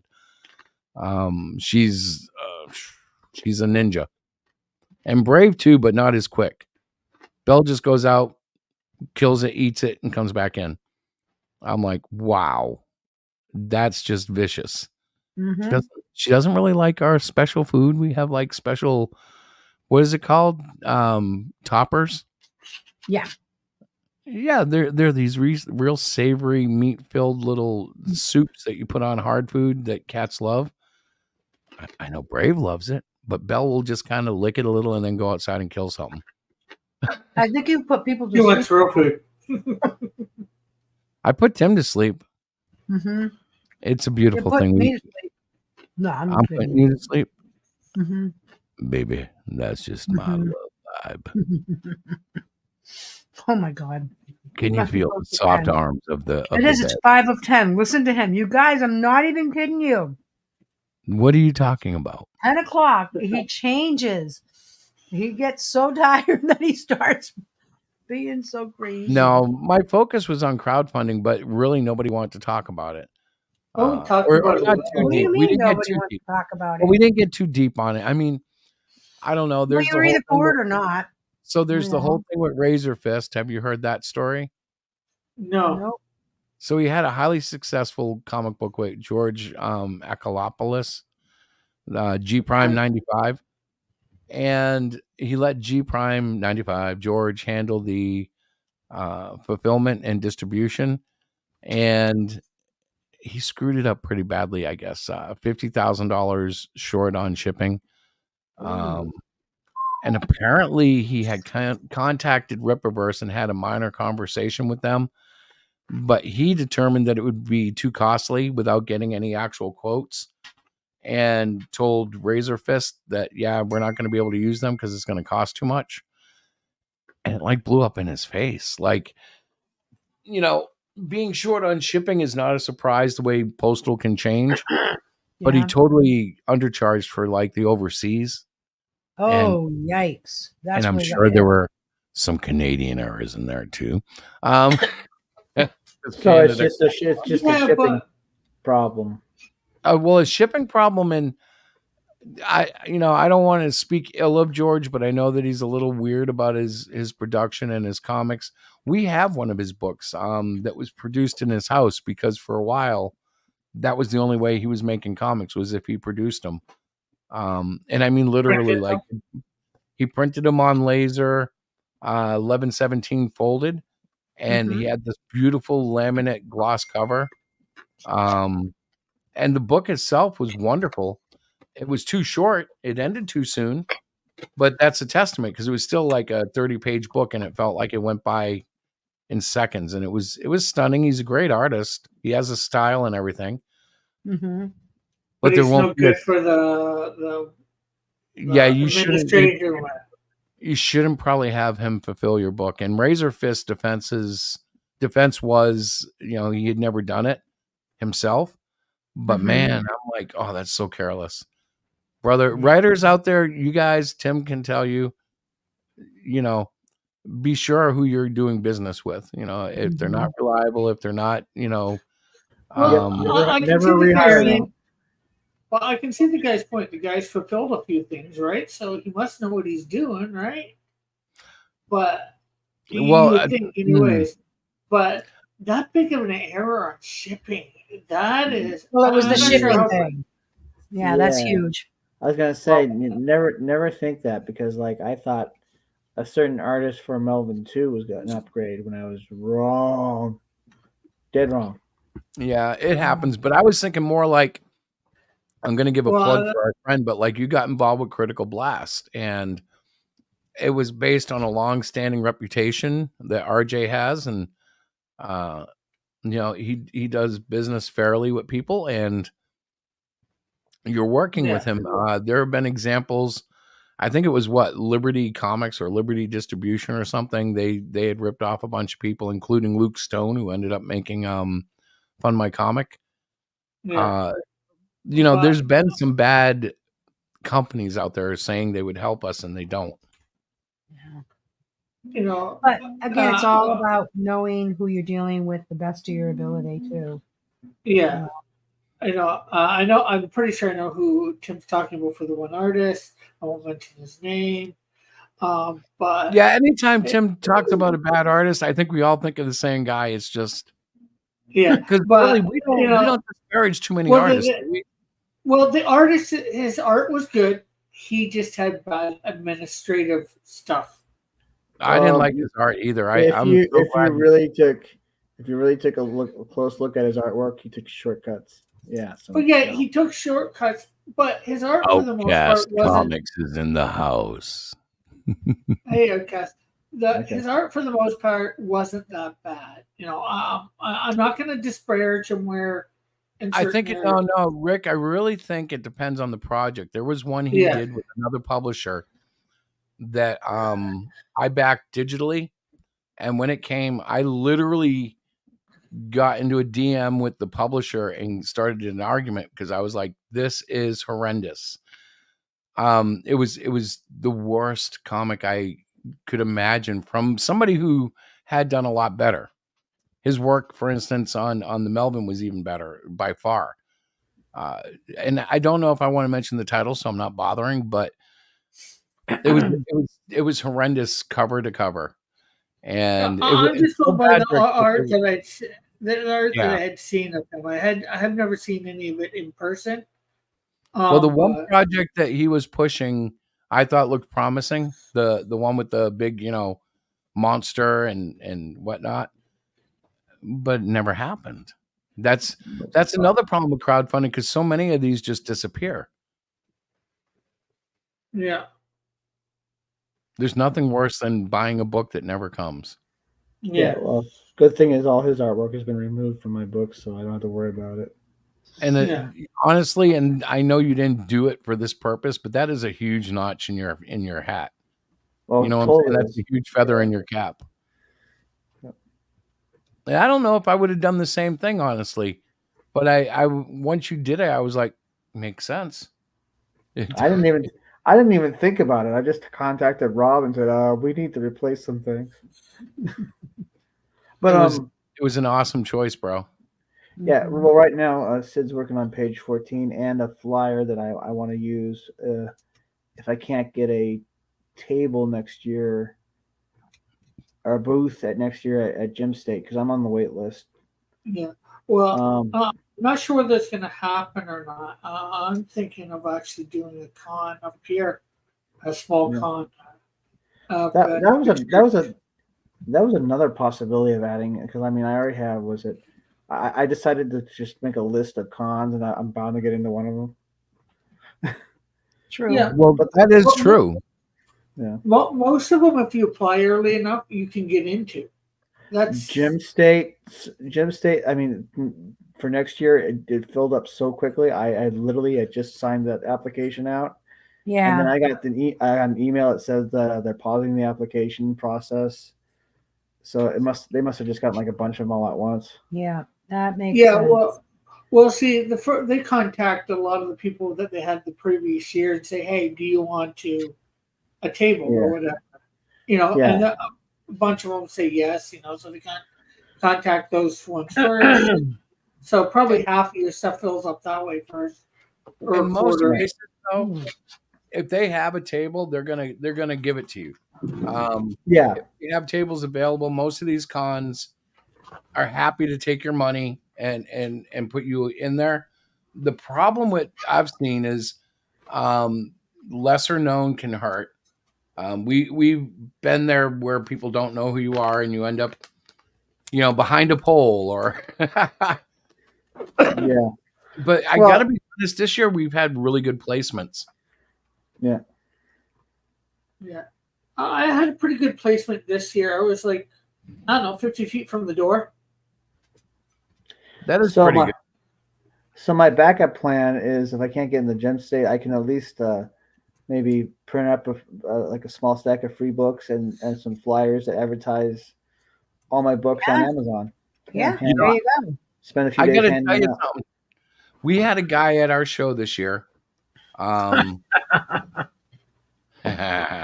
And he literally was handing out books. They were 4x4, I think, or close to it. Basically, it was an 8.5, 11 cut in half and then folded in half. And it was probably 10 to 12 pages, but it was cool. It was a little mini comic based on his comic. And I think I'm going to steal that idea. But it was a nice little. We have to call him too. I got to call him. Yeah, but I'm a little. What are you going to call him for? Well, he called us. That wasn't the same guy, was it? Yep. The guy from Orange? Oh no, not that guy. Yeah, no, that's a different guy. Sorry. No, okay. The guy who called us has a AI comic that he's doing some kind of Power Ranger thing. Yeah. And, I think it's actually he's trying to do a fan movie, but he was using AI art for like a poster. I don't know what it was. But we should contact him just because that would be the polite thing to do. We did say, hey, yeah, sure, contact us. But we also told them all that we'd be on Wednesday nights. So guys, if you were at the show, if you're in the show, if you're at the show, whatever, feel free to jump in. The StreamYard is in the link, or the link is in the chat. We're basically talking about crowdfunding and bouncing off on little side tangents for the duration. Ooh, that was Tiny. That was Tiny. I have to get her out, guys. So I'm going to keep talking, but I got to go do that. And I'll be back. That was a tiny bark? Yeah, that was Tiny's bark. And she's looking at me and she's like literally like, oh my God, please let me go to the bathroom. Please. Yeah, please. she's like an 8-pound chihuahua. Take me Yeah, outside. she really is. So I got to take her outside, but I'll be back. Okay. Come on, girl. The Let's go. The best part about Tiny is she's smaller than the cats now. Do you have to go pee-pee? No, we're fine, Diana, but you might want to mute. Sorry. Sorry. Hey, anybody gotta go pee pee? She's still gonna mute. Look at that. Let me see if I can mute. Yeah, I can. There you go. Well, that's just one of my, and I'm making sure to check to do it a year in advance so I have time to plan things. Yeah, it's frustrating when you can't get into a show. Like we didn't get into Terrificon this year, and of all the big wastes of money, that's the one I like. Yeah, the thing is sometimes you can't get it in a year. I would start planning which ones you want to go to now and keep on looking for when they open up their submissions. That's what I mean. Like I emailed Gem State Comic Con again, and they recommended a horror convention near the Snake River. And those can work, but horror is weird because like your character really doesn't touch into horror, even though it's no, not really. But you got to kind of find ways of playing up to what they like, because some elements of sci-fi are horror based. Well, the problem with my stuff is I thought I had a Halloween book in Last of the Reapers and Cluster Fudge, but now I look at them and I'm like, not really. And I could have pushed Trolls, but I haven't really touched that book like in a long time. I don't know if I want to sell it again, you know? Yeah. Well, I mean, there's, again, I mentioned Black Flag, but they have that kind of idea of you play anywhere for anyone. Were they at P. Diddy parties?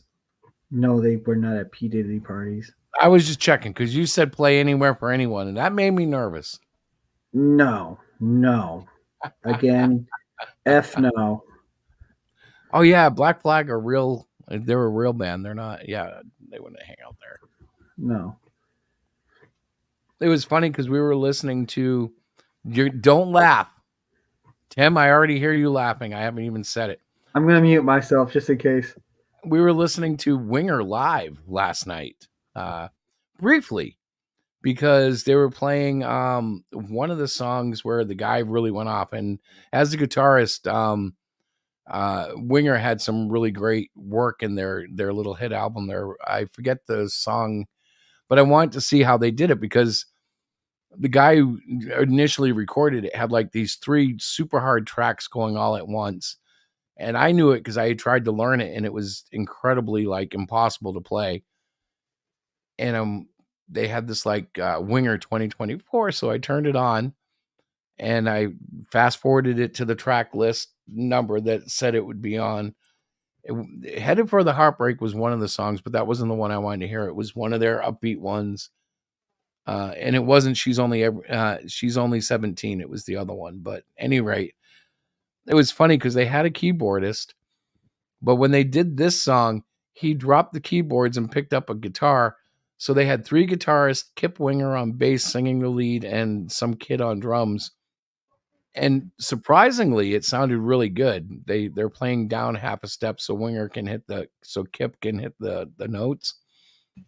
But I was like, oh, that's how they did it. They literally put 3 guitars on it, which I was like, well, that's one way to make it sound right. Okay, you can laugh now. I'm sorry. I just had to get that out. You listen to Winger, you wimp.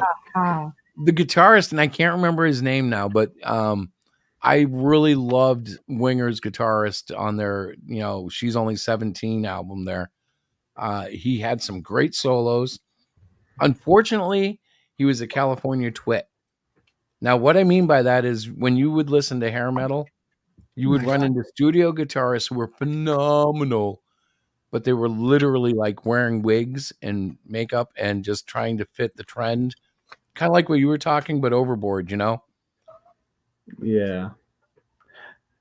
They like knew what the girls and the people buying the albums wanted to see and hear. So they'd play it and everything, but in real life, they'd take off the wigs and they were like total alt rock, man. But alt rock doesn't sell unless you're REM, dude. What's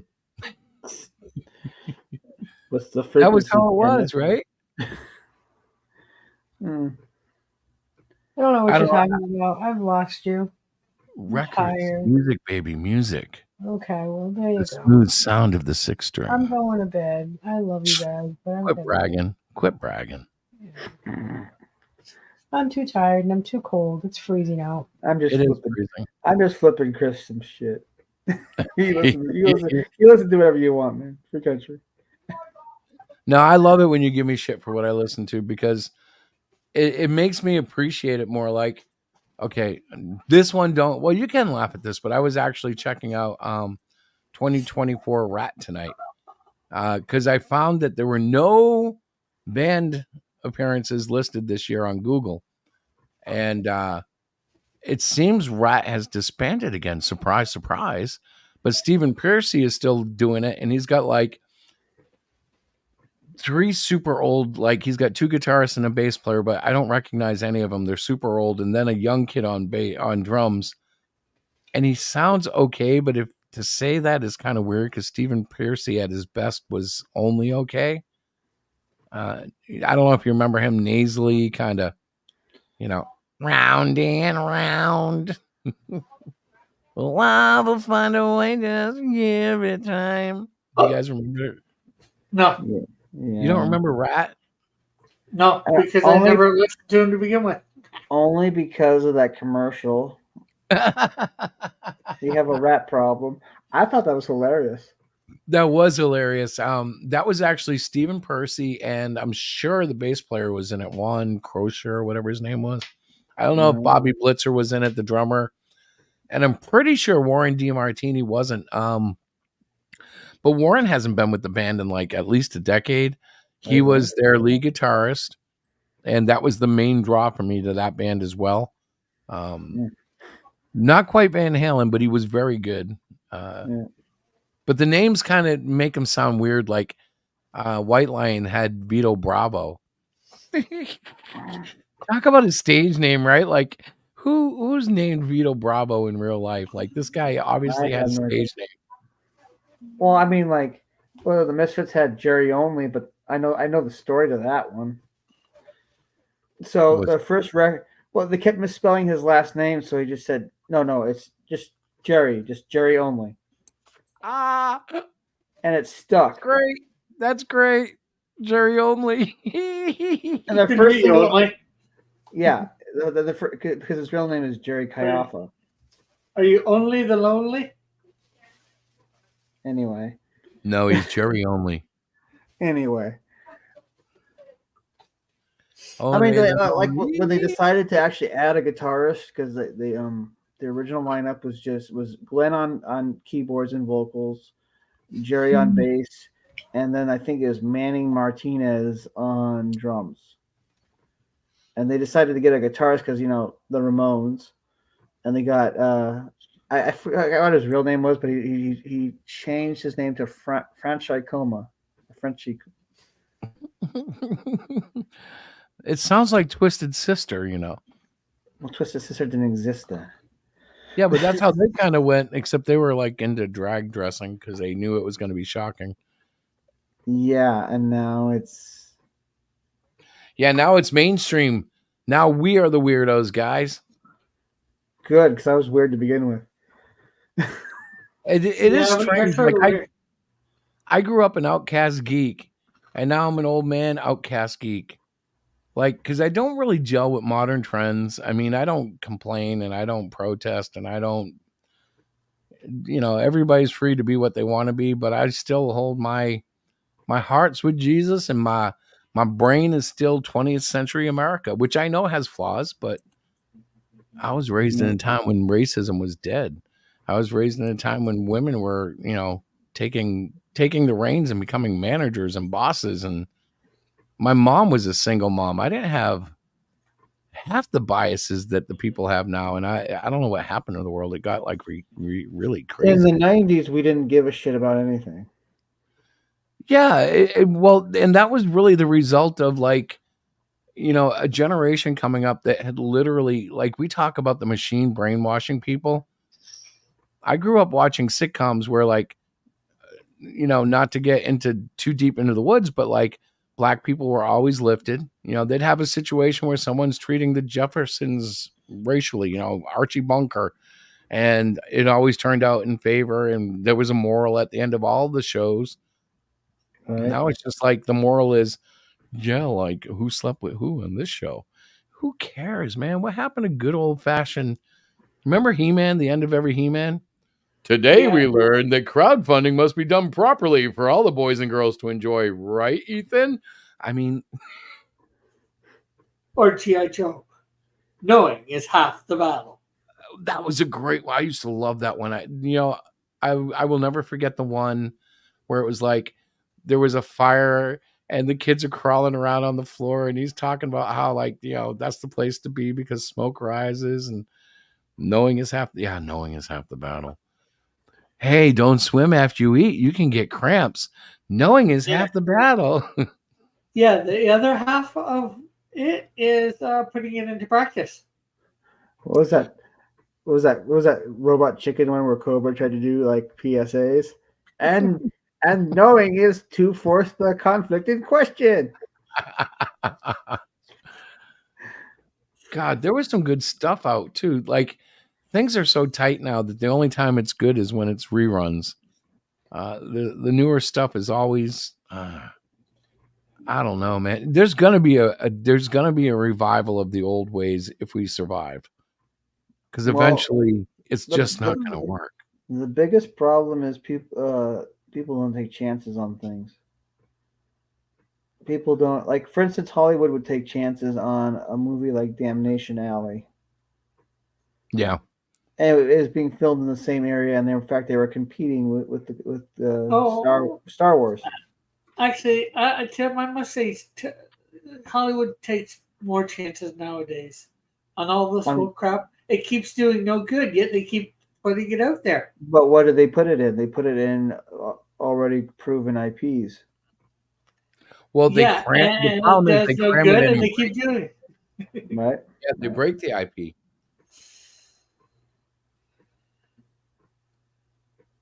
I gotta ask, was anybody excited by the image of Superman and Crypto released this week by James Gunn in reference to the new upcoming Superman movie? I didn't like it. I barely saw it. I don't think the dog's the right type of dog, but a big whoop. Honestly, the only movie I've been excited to see this year was the Deadpool Wolverine movie. Yeah, that wasn't. I don't think that was quite as good as I was expecting. Although, did you guys know there's a new Venom movie coming out next week? All right, you shut your filthy mouth. That Deadpool. Wait a minute, Rick, did you go see Deadpool and Wolverine? Yeah. And did you not love it? I didn't love it. I didn't hate it, though. Oh man. Okay, we need a poll. Who wants to drop Rick? Okay. What is this, Rick? What do you mean you didn't love it? I don't know. Outcast hasn't seen it yet. Bro, if you're in Massachusetts, I don't think it had the same. Maybe I don't know. It just didn't seem to have the same vibe as. No, it did not have the same vibe. That's true. As Deadpool 1 and 2. So there were two things I didn't like in it, but I loved everything else. I did not like Blade. I didn't like Blade because they treated him more like Spider-Man, making stupid quips. I'm like, Blade was a badass. Why is he cracking jokes? I know this is Deadpool, but I would have loved it more if Wesley Snipes had come in and just been deadpan Blade, right? And the other thing I didn't love was Gambit. What? Oh, I hated Gambit. You shut your filthy mouth right now. No, I'm sorry, was awesome. Gambit I wanted was that one guy that played in the Mars movie there, the one who played in the original Gambit. Or somebody like him. You're talking the original Gambit from the Wolverine movie? Yeah. He was so much better than Chad, whatever his name is, Mr. Mike Cancer Boy. Chad was supposed to be apparently play Gambit in another in the Gambit movie. Yeah, thank God we dodged that bullet. That was okay, man. Okay. The jokes he had in that movie were great, and especially like we kept making references to like, I'm finally gonna make a name for myself, and like that's funny. Yeah, because I guess it is funny, but I will say I loved the appearance of Chris Evans. Yeah, that was neat. How That everybody was thought he was cool. gonna.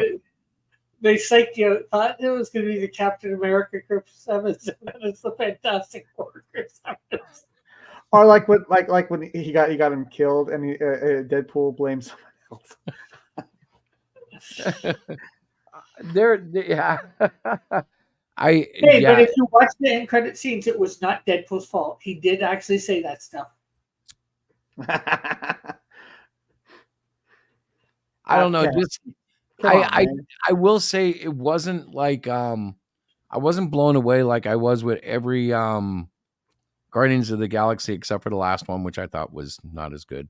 But I was like still into it enough that I really, really loved it. Like, oh yeah, I still got room in my heart for Guardians of the Galaxy, especially the jokes they have. yeah, but the last one wasn't really. I sometimes like really funny movies that are also action packed, like those movies. I can't help it. Yeah, I just didn't fall for 3. I was like, okay, this is too sentimental. Drax needs to put on some muscle. I know that he's gotten old, and God, I've seen him in real life now, and I'm like, all right, Baptista's Oh yeah, lost. that is weird. That is weird. Yeah. That's odd. But I understand people like it. Yeah. Diana liked it, but wants to watch it again with subtitles. I can say for a fact she's probably talking about Deadpool and Wolverine, but also any movie she watches, she would like to watch with subtitles. Yeah. It goes unsaid. She is deaf in 2 ears, so yeah, it can be comical because she doesn't hear everything. I like the part in the Wolverine Deadpool movie where he was beating up all the bad guys with Old Man Logan's skeleton. Oh heck yeah! That was fun. like in the opening or near the opening, right? Yeah. That was awesome. See, that kind of stuff was really conceptualized by somebody who really knows how to lay out a fight scene. Yeah. I guess what I didn't probably like about it was how they got Wolverine and Deadpool together. Him exploring the multiverse and then finding this Wolverine that, he let down the X-Men by just not being there. Well, you do stuff at times yourself, buddy. I could see that. Oh, hopefully I haven't given too many spoilers away with that. See, I can see it too, but I never thought that heavy about it because I was just the fan service was good to me. Yeah. Except for the 2 incidences that I just spoke of. I actually Elektra was almost as bad, but I was so happy to see her back that I didn't care. She could have just stood there and played Barbie, and I would have been like, "Hey, look, Elektra's back! Hey, yeah." I know that's bad, isn't it? I guess that's simping for Jennifer Garner or whatever. I did like her in the Daredevil movie. I hated the Elektra movie. Oh yeah, same here. Oh yeah, you mean how like blind guys fighting her in a schoolyard in view of everybody? I was as a kid, I thought that was so hot. I'm like, look at how awesome she is. I didn't care if it was Hollywood and Wires. I was like, oh, Elektra's the best. And of course, we had all read Frank Miller's Daredevil run, and she was way prettier than the way he drew her. Yeah, I just didn't like I thought the way that they did her movie, I think it didn't do the character justice. Well, her movie, I thought it got really too far from source material, too weird. Yeah. I don't know. It just didn't feel right to me. Okay. Best Punisher movie. What do you think? There's been a few. Probably. Are we going to include the not Daredevil, Punisher Netflix series? I've never seen that one, so I can't say. I'd probably say the newest for the movies. The newest one is probably the best. I'm going to go with the '89 Punisher. I'm going to actually go with Punisher Dirty Laundry 2012. I saw that. That was actually kind of cool. It's a short, but I freaking loved it. Yeah. Okay, I've never seen it. Oh, that one was pretty. Dolph Lundgren, though, as the Punisher, his preparation, he went without sleep to be Punisher. He purposely got the dark circles around his eyes, and during fight scenes, he insisted that the actors hit him for real, for more realism. Really? Yes. No, that is freaking crazy. Yeah, I'm like, what was he on? I don't know, but I mean, to go without sleep so you get dark circles around your eyes. Yeah, makeup might have been able to do that, maybe. Yeah, but I mean, I think he wanted to kind of look crazy. Let's see. Did this work or not? What is this? Oh yeah, this is the on YouTube. It's You a gotta bootleg mute it. version. Yeah, I did mute it on purpose so we don't like get copyright or whatever. I just want you to see the guy. It's this actor. Put a He link was, to the in the private chat. he was in one of the Punisher movies, wasn't he? I think he did play in one of them, but I don't remember the one he with this guy. Yeah, he was the one where he tricked all the mob people into killing each other. Or it's the one where John Travolta was the bad guy. Ah. Yeah, I think there was he had I think he had two of them. Just Punisher and then Punisher War Journal. Punisher War Journal, I think, was a different actor. Okay, But Dirty Laundry is my favorite, and it is too short, but it treats him so awesome. And of course, it's the typical, Punisher versus street level thugs, and Exactly, kind of like what you want in a Punisher movie. it's all you need. Yeah, it's like there's not a big plot. It's evil rustling up the land, and Punisher saying enough. It's over. Well, if you think about it, Punisher Frank Castle was pretty much an anti-hero, wasn't he? He wasn't exactly evil, but he wasn't exactly that good either. Well, my first introduction to Punisher was him as a villain in Spider-Man, and he was taking pot shots at jaywalkers. He had a gun, and he's on a rooftop, and he's shooting anybody who's breaking the law of any kind. And that's why Spider-Man had to intercede, because he's up there just laying waste to these old people that are walking across the street, and the light turns red before they can get across. Choo, choo, choo. They obviously didn't have him fleshed out at that time. Well, it was the way the 70s and 80s would roll sometimes, where it made sense. He was just on a binge. He was like, enough crime, break law, kill, and it was a great era, man. Maybe it was too extreme, but I enjoyed it. See you in hell, Grandma. Yeah, there's been three guys to play Punisher: Dolph Lundgren, Thomas Jane, and Ray Stevenson. But I believe the Ray Stevenson one is supposed to be a sequel to the Punisher 2004 with Thomas Jane. Really? I didn't know that. I think. I could be wrong. Who's the one who plays on Netflix and now Disney?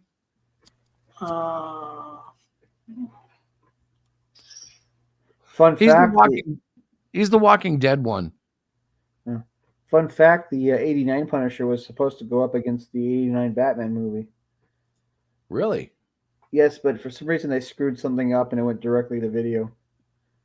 Yeah, they didn't make a good movie. No. Oh, you. That was an awesome movie. Well, it wasn't bad, but it wasn't up to Batman level. Probably.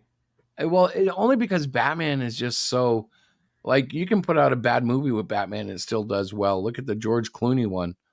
Oh, no, that was still bad. Bat nipples. Yeah, I'm not saying it was good, but it sold a lot of tickets. It still made money. That's true. And toy wise, it's huge. Arnold Schwarzenegger making bad puns. Oh.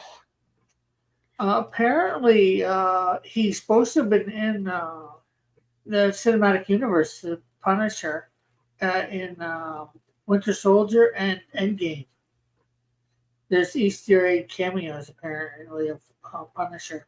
Well, in Endgame, I could have sworn I saw the DC Justice League in the background, and a group of those people. I thought I saw house gnomes.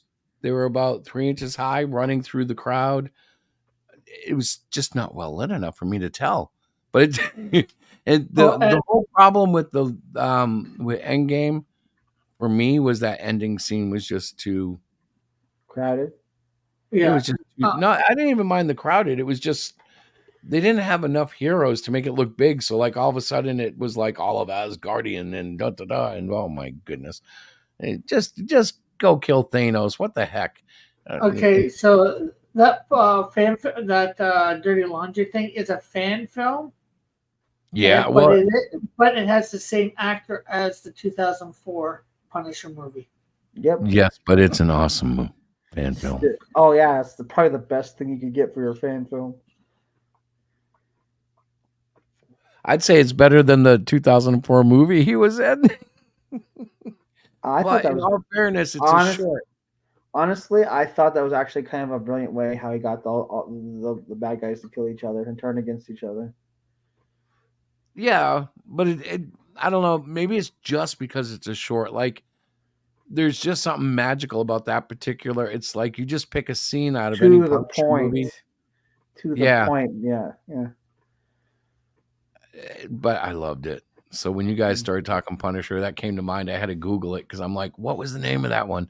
I don't know that so well that I was like, oh yeah, Dirty Laundry. But I was like, I remember it. I have to say that Punisher was a little more broken than the other ones because it wasn't just his immediate family. Yep. It was 3 generations dead. Yep. And I was like, whoa, man. And you know, the fact, no wonder he was drinking. He had nothing left to live for. Except for revenge. Well, that's true. I was gonna say, but he's got to go punish people. Well, yeah, but that's what gave him the purpose. Is that the best part is what he framed the mob boss's wife by making it look like his right hand man was having a rendezvous with her. I don't remember it that well, but the fact that you do testifies how much you liked it. I just thought it was brilliant.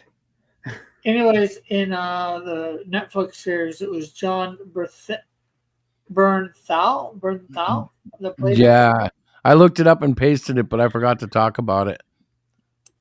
He's the skinny Punisher. Like I always thought, like Dolph Lundgren had like a good body for it. And really the other 2 guys were bigger than the Bernthal character, which doesn't mean he couldn't act, and he didn't, convince me that he was the Punisher. But yeah, I thought he was a little skinny for it. I was like, look, it's Punisher's Robin. What do they call him? Punishment? No. Oh, no, that's the Punisher.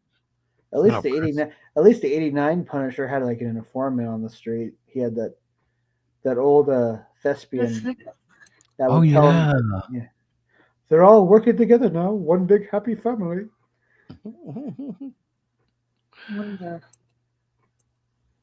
And Marvel's turned him into some weird, like now he's got a different symbol and oh, that's retarded. It's a retarded symbol. They should slap themselves in the face for that stupid thing.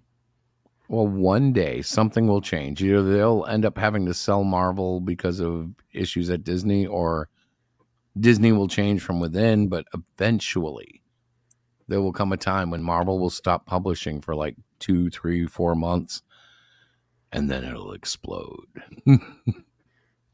Well, the way I see it is it's too late to save those characters.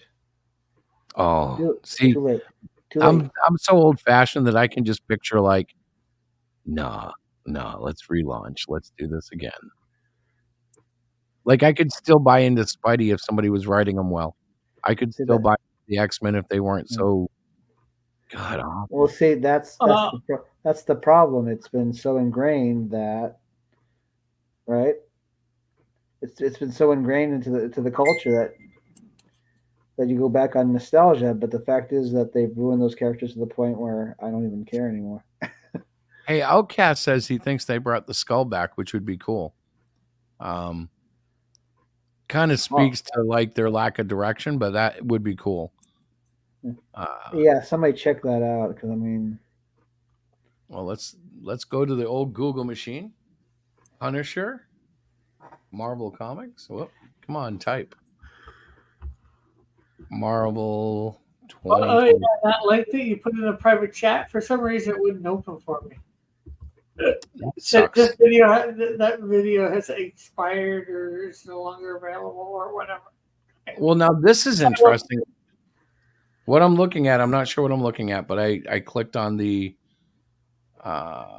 Punisher Marvel thing, and it's in Marvel Unlimited. Is that what? No, that's an ad. But look at the Punisher's suit there. He's got like it's not a skull, but it kind of has the two eyes. It looks more like the 2099 version. Yeah. I see that's a happy medium there. And he's blonde? Oh, it is Marvel U or whatever.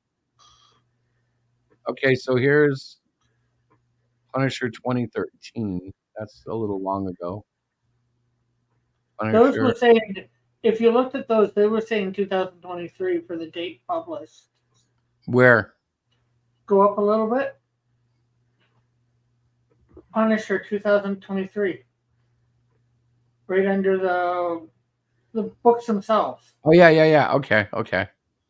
All right, so that is the latest. It's a better look than that weird thing they had, though. That's true. But who can tell? I don't know. Like if you look up Punisher 2099, that looks a lot like Punisher 2099 symbol. I believe it. Yeah. God, look at all these books. Can you imagine having that many titles out? Granted, they're not all modern, but no, these are these titles. I think these are just characters. No, these are titles, but some of them are like the annual Punisher Invades Nam. This is a different one from 94. I don't know. Kubert was involved in it, though. That's kind of cool. But if I click them, they all go to like a cover. Punisher Silent Night. I can only imagine how much fun that one is. I wonder, didn't Barron write a lot of the Punisher, or was that the other one who wrote Punisher? For one of the writers for Dixon? Dixon, thank you. Well, Barron's a writer for Rippaverse too. Yeah, they both are, but I don't know which one wrote the Punisher. Doesn't really matter. I mean, they're both decent writers, good writers. Yeah. Don't want to diss the good writers of the world. Yeah. No. I mean, like I try to just the bad ones and the mediocre ones. No. I try to be, I try to make each book is better than the last one. Yeah, that is the trick. Always trying to push yourself. What I hate is like looking back. That can be so hard. Oh man, I'm getting attacked by two cats. Yeah. I don't say I'll buy the stuff that I grew up watching or reading. An old issue of Wolverine and such or whatever. But I don't know. They've ruined it to the point where I just don't care anymore. I care about my book and my friends, the books of my friends. So yeah. Well, I only care to the point where, like, on a consumer level, customers are. I don't care if they get screwed by these guys, but I hate that it's. Well, I do care if they get screwed by these guys, but I hate that it reflects on the entire industry. Yeah. Well, yeah. How many times did when I was campaigning that somebody said, "Well, I don't back books anymore." Yeah, you hear that many times. Yeah. Well, I can tell you that I was going for a long time. I was doing well. I was only backing 2 books at a time, and I wouldn't back another book until the books that I ordered came in, and then then a couple of guys here and there, they were late, and I couldn't say no to something I wanted to back for whatever reason. But it's funny because the people you'd expect like late books from came right through. Like Wiggle, his book was here quick when he said it would be. Impressive. I was like, yeah. There's somebody who's never done it before. Yeah. And I mean, Yeah. it wasn't like he printed the best book in the world, but he got it done. Yeah. And Yeah. quality, I could hand his book along with Ethan Van Sciver's book to somebody who doesn't know comics, and they're all picture books to them. Yeah. The odds of them. Go ahead. Anybody that I hand my books to, they think it's so professionally done.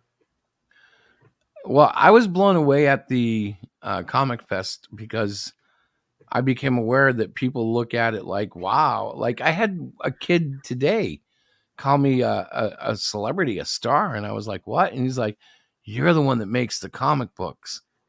I'm like, okay, yeah. You want to make comics too? And he's like, uh-huh. And I'm like, okay, we're going to make a comic club. You want to enjoy it? You know, like, but like, they think it's like, they look at it very highly. And I look at it like I get it, but I also see it from a very common sense point of view. You know, like me selling, 50 books at a convention doesn't make me a celebrity, son. That's just not it. You know, like if I go to he doesn't know anybody that's personally that's sold something like that. So. And when you end up having like, they come up to your table and you have like hundreds of books there of different issues and stuff. They're like, that's serious. It's like, no, you can do the same thing. Just get your mom and dad to buy some of your books off of Amazon and you're a publisher, bro. You just upload that PDF. You're all set. And we encourage kids to do that. Now, most of them don't, but there are kids still willing to make their handbooks like we did in elementary and middle school and high school. And it's where they start. It's how they go. Oh man, back in the day when I was the only one that wanted to make comic books and everyone just wanted to collect them. Yeah, it was a weird world because as a kid, you're not up to snuff with the pros, but you still hammer these things out. And in your mind, become as beautiful as those things, even though Well, I mean, like all my friends wanted to buy Marvel and whatever Image comics, but they didn't want to make their own. I was the only one. I was the only one that did. Well, I know Tony was involved. Tony came up with the costumes for at least his character, I'm sure. But like of all the guys, he was the one most interested and most involved in thinking out plots and stories. I'd come up with something and he'd, no. I remember that, but I don't remember, maybe Stacy too, to some extent, but I don't remember Randy being involved in most of it. And now as an adult, as a old man, shoot, I don't know. Like I just talked to Eric today via text about where I'm taking the graphic novel. But like, I don't know, I'm a terrible collaborator. I'm like, this is what I plan on doing. Do you like it? Not like, what would you do to enhance it? Or what, but he's not really a collaborator. I'm borrowing a character and adapting him to a different scenario. Yeah. But still, like, I don't think I'm a great collaborator. I'm like, and being aware of it doesn't help me at all.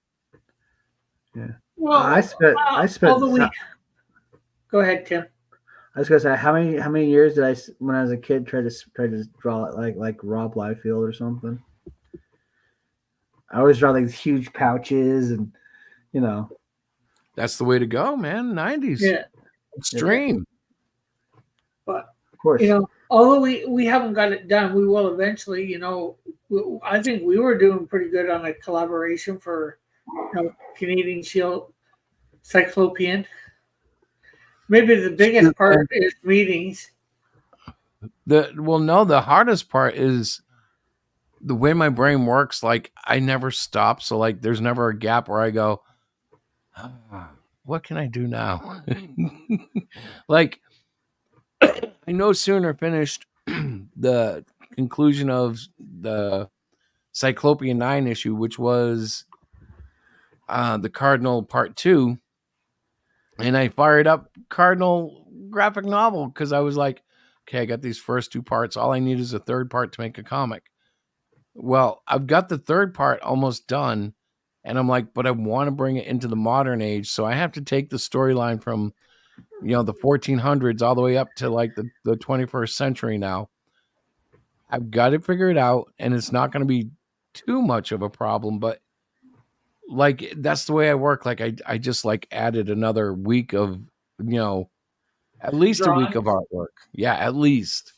Because in black and white, it's hard to gauge time. Like some panels, like if I do, well, I've done details of the background, and I'm using a lot of reference art, and I'm looking at all sorts of stuff, and I'm trying to make these things super detailed, but not so detailed that nobody will notice. Like, if you talk to anybody who does landscape of cities and stuff, they'll tell you nightmare stories of, they're zoomed in and they're drawing a bunch of stuff on a porch and it's looking really great to them. And then when they put it at 100%, they can't see it. It's so small. All the detail is gone, and they've spent like 2 hours making this rocking chair look so perfect. And when it's at 100%, it's a smudge in the pixel line, Even if you do it with line art, it happens the Yeah, same when way. you zoom out, it ends up not being as, you can't see all the detail. But really, in some ways, it's for them, and I get that, like it's even like when I joked that one time and you ended up taking me really serious over it about, when you had a picture up in the background and Yeah, man. Yeah. I You said think about about it. outside, I said outside the line that little bit of color, but I was joking mainly because I know No, you but you never. know what? I still find things even today, like, okay, so that picture of the cardinal in the background here Yeah, is let me see if I can, yeah, that one. And there's so many things wrong that I see in it, but it was actually it's not so bad as the lightning that I put on top of it, which gives it a cool looking glow, but it's not cohesive with the lighting scheme, and it's changed some of the colors. Like his knuckle there, his middle knuckle looks like there's blue over it, but that's actually lightning kind of burning over yeah, it. It's weird the way I did it. But like I see stuff in everything I do. I could go back and take hours fixing that, I'm sure. But it was a yeah. quickie, and I was like, yeah, I'll just do this for the show. Yeah, you're having it reflect off of the uniform rather than. Well, no, literally what I did was I took a picture of lightning and I threw it on top of it, and I put it through the soft light filter. You know how the layers of, I'm sure it's in all the art stuff, you can pick Yeah, different filters to run over it, multiply or intensify or, all sorts of things. I used a yeah, soft light, and it literally projected over him and his body. The picture of the lightning was blue, as far as its background tone, but that picture is actually, his costume is tones of gray and black. And the idea was I made it so that there was only red on it. And then, which looks cool, but then I was like, I want to throw up something in the background that looks cooler. So I threw lightning on top of him. um, and that's one of yeah, those happy definitely. mistakes. Yeah, but I guess what I'm saying with you throwing lightning on, it looks like it's just reflecting off his costume from the light Right. that you can't see that's in front of him, the lightning that's in front of him. Yeah. Well, the filter, what it does is it allows things to bleed through differently. Yeah, And so like the lightest parts are just like washing out the color. Like there's a stroke going through the gargoyle head there. And yeah, like that's just pure electric. I don't know. It's just the way it came through. Because all the way around it, it was blue. Of course, I have it cropped weird because of the way the original art was. So you have the two big black bars on either side. But I don't know. I hope you guys are gonna like that one. I just Yeah, it's it does look I pretty like good. the pose for sure. I like the look all there. well the Although the bandages are on his wrist are a little blue. That's the It may, lightning thing too. They're supposed to be like very light gray, and I Um, don't know. Those are some of the coolest things. Like I'm inventing weapons for him to use, and they're all gifts from the angels, who are warriors themselves in their own right. What kind of gifts would an angel give a normal person to use? Well, remember, this is Various a normal weapons. person who has to go fight hordes of demons. And to me, demons are a lot like robots. Your hero can go in and basically make chop suey out of them, and it's okay. Right. Right. Yeah, So, you can cut them to pieces and all that. Not worry about them killing, quote unquote, killing them. but yet there is going. I'm dying to draw it too. I haven't gotten there yet, but there is a scene where he's conflicted by all the creatures that he's killed. So he goes to confession, but he doesn't go as Fernando. He goes as the Cardinal of Justice, which will be awesome because, like, he can't go into a confessional booth. He can't step into the church openly. So he's going to catch a priest out in, like, the garden and do the old Batman behind the commissioner thing. Forgive me, Father, for I have sinned. You know what I mean? Well, yeah, actually, in some ways, him sneaking into a booth and doing that. Well, it would be impressive, but I haven't written anything like that part. You know, like this is just where the plot's going. The script's not written, so I could actually put him in a booth, but I had it pictured in a garden. But it would be cool in a booth too for him to like just appear. But I don't want to give the impression that he teleports because he doesn't. Well, you could have him, just maybe in a couple different Or spots. maybe he could be aware of a secret entryway that priests don't believe anybody knows about. And like he shows up after going through secret tunnels, exposing the Illuminati out of the church, and I'll be God. No, don't do that, Chris. No. Don't go there. But no, I'm not sure how well he delves into the shadows, but maybe you could just show a couple spots in the church where you just see his eyes shining out from the shadows. Kind of reminds me of the Temple Master Landry in that Nightfall TV show they had on History Channel, and he was kind of having an affair with the Queen of France, because he was I guess he was teaching the king how to sword fight. But see, a Templar Knight has a vow of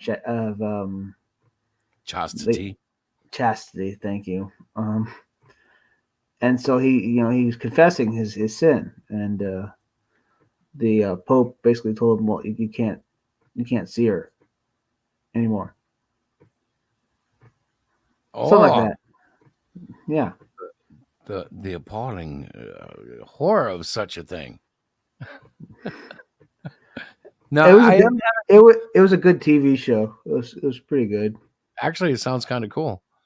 Even Mark Hamill was good in it. There's quite a few people that or characters that sneak around, and it sounds like he has to sneak around. So using it to get and he's got all these toys.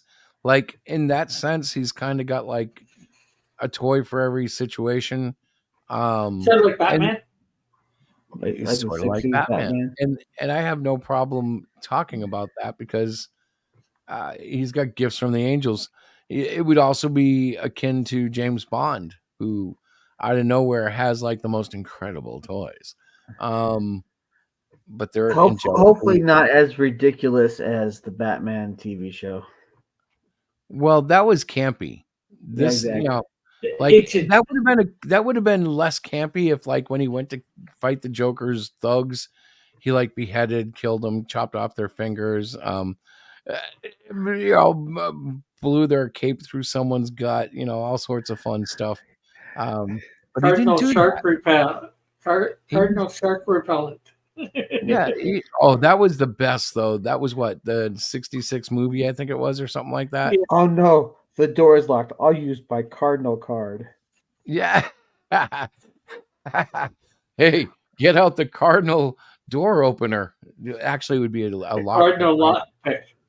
But I have to say Cardinal of Justice because it needs the byline, because I am thoroughly aware of how many Cardinal characters are out there. But like everybody has one. But see, the thing is, just in that, you don't necessarily have to. You could just say Cardinal in there, because Cardinal is a bird. Yeah, and it is a thing for whatchamacallit, a position in the churches. So that name itself, just in that, is public domain. Yeah, but in a way, I don't actually want a public domain name, so I kind of want to find a byline to distinguish it. But at the same time, I want to use the cardinal name because it feels natural. Like, oh, that's such a cool little thing, especially with the Catholic tie-in. Because in case you guys haven't figured out, he's uniquely tied to the Catholic Church. Yeah, He has a thing but for just Mother Mary. but if you did, the cardinal, because Batman doesn't say, hey, it's the Batman snake repellent, right? Or the Batman. That's No, he didn't say the Batman. He'd say it's the bat snake repellent. It's the bat signal. It's the Yeah, Batmobile. It's the yeah, Batcopter. yeah. It's the Bat bitch. My point is Batman's full name is Batman, right? So he's just taking the Bat part of his name and applying it to. So Cardinal Justice could be his full name, but he's just saying shortening it for the things to the Oh, Cardinal. you mean like the card sword, the card cape? No, you mean the whole cardinal. Okay. Cardinal cape. Yeah. Don't worry, I'm a card carrying member. I could really carry this out. Hey, look, it's the Cardinal Mobile. It could be red with like fins and No, the Cardinal carriage. It'd be you wouldn't have Oh. a Cardinal. I think the big difference mobile is that the back then. 60s Batman was taking the piss out of the whole Batman thing and making it ridiculous on purpose. It was But very it's self-aware. amazing. It was amazing how it like led so many people, including myself, into Batman. Yeah. Well, the thing It took is, itself serious, but at the same time, it realized what it was too. But it Oh, was so yeah. bad that anybody who had any sense was like, he can act as serious as he wants. This is ridiculous. Wham, pow, graphics up on the screen. But for me, as a kid watching it in syndication, I was like, this is freaking radical. This is awesome. Yes, Yeah, it's a little same here. cheesy, but I it's thought it awesome. was cheesy. I thought it was cheesy as hell. But now I can appreciate that aspect of it being, and that's brilliant. Did you just hear that? The two cats just got yelled at. They Brave actually will go after Belle. And the biggest loss of not having Hook here is Hook was bigger than Brave and he adored Belle. He stuck with Belle. He defended her. So now Belle has to watch her butt because Brave will get in attitudes and he'll start swiping at her for no particular reason. And there's nobody there to protect her. So we jump in and we play, the parents. Brave, you stop that right now. But when we're not here, she does swipe back and gets away and is okay. But it's such a crappy, she'll be sleeping and you'll see him dart across the room and jump on her. What are you doing, dude? He's an ass. But they are cool. They get along. Like when we walk the dogs, it's such a fun treat because they dart around us and through us. I walked them up the street today where I never used to take them because of the traffic. But this morning when I let them out, they both went up the street. And when I called them for breakfast, they both came down the street the same way I would never take them. So I was like, all right, we'll try it. And they were great. They stayed up away from traffic and everything. They're pretty skittish when it comes to cars, thank God. Well, not that I don't mind this talk, but it is 11 o'clock. Is it getting late for you there, Chris?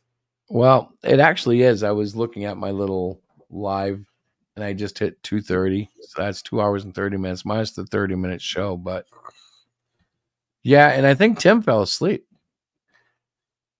Look at him. He's muted. We should poke him. I'm still here. Hey, we're going to sign off, bro. Okay. So yeah, crowdfunding, mixed bag. Make what you will of it. Buy Tim's books at Critical You can Blast. find them. Yes. Walmart. Amazon, Walmart, Amazon. Yeah. Barnes and Noble. Walmart. Get them at a reasonable time. All 4 books. Yeah. And coming soon, Melvin number 4. Hey, you too, Outcast. You should join us tonight, bro. It's always open there for you. Well, not always, because like sometimes we don't post the link right away, but right after when we do, you're always welcome. Yeah, I'm gonna hit the sack. And tomorrow night I have my silhouette game for those that want to join and try and earn some points. I watched Maybe some of get that. I could never get points on that damn show. What the hell? I'm like, okay, what is that? I think it's anime. And then they're like, you're like, yo, look, it's George and Oracle Wonka Wonk. And I don't know what that is. I'm making it up because I have no idea what the characters are. And I'm like, Well, some of them you will, some of them you won't. You know, like if it's anime, most likely I don't know. Last week I think you saw, and it was teams, so you're getting a whole bunch of characters together, so that might be a little bit harder. This week yeah, it's just you had some weird stuff, man. It was like, oh, look, here's a team that like appeared twice in a cartoon in the 1970s or whatever. It wasn't quite that bad, but like I was like, there's no way I'm getting that. And I'm looking, you got guys with like 400 points or whatever. You know, you have this nobody has list 400 points yet. and it's like 7,000 points each. And I'm like, I can't get that high, man. I don't even know. Like, you could show Well, the Pokemon, and I'd be like only getting 2 or 3. Well, if you can only get 2 or 3, that's fine. I just want people there and participating and trying. You never know. Well, I'll at least watch it. I don't know if I'll try because, like, I suck. Like, this week it's I have ducks. standards, man. It's what? It's Ducks? famous ducks. Well, There's only 2. No, there's more than 2 apparently. No, there's only 2. There's Daphne, and there's Donald, and then of course there are female parts like Donalda, whatever her name is. And then there's Donald A, B, and C, Huey, Louie, Dewey, and Scrooge, and Dewey. That's not one of them. Huey, Dewey, and Louie. Scrooge, yeah, but none of them count. Yes, they None do. of They're them count. They're archived. They're just copies of the originals. They're just little fake ones. Like then you got the what's the name of them? The Muppet ones. Don't they have one? The little baby. They did baby ones for them too. Like there was they have different names. The Bugsy. Well, as far as I know, there was no ducks in thing. In the Looney Tune thing. Yeah, the Looney Tunes. Oh, you mean the kid versions of the Looney Tunes? Yes. Yeah, or were they just baby versions of the real ones? No, they were their own unique characters. Bastards. And there was a Huey Duck from like the Casper guys. They're the same studio. Yeah. Do you remember him? Baby Huey. Yeah, he was a big. Yeah. I watched all that studio stuff in reruns in the afternoon before the good cartoons. What title, Tim? I must reclaim my title. What? I got to. Oh, he's talking about because he is a silhouette master. Of course.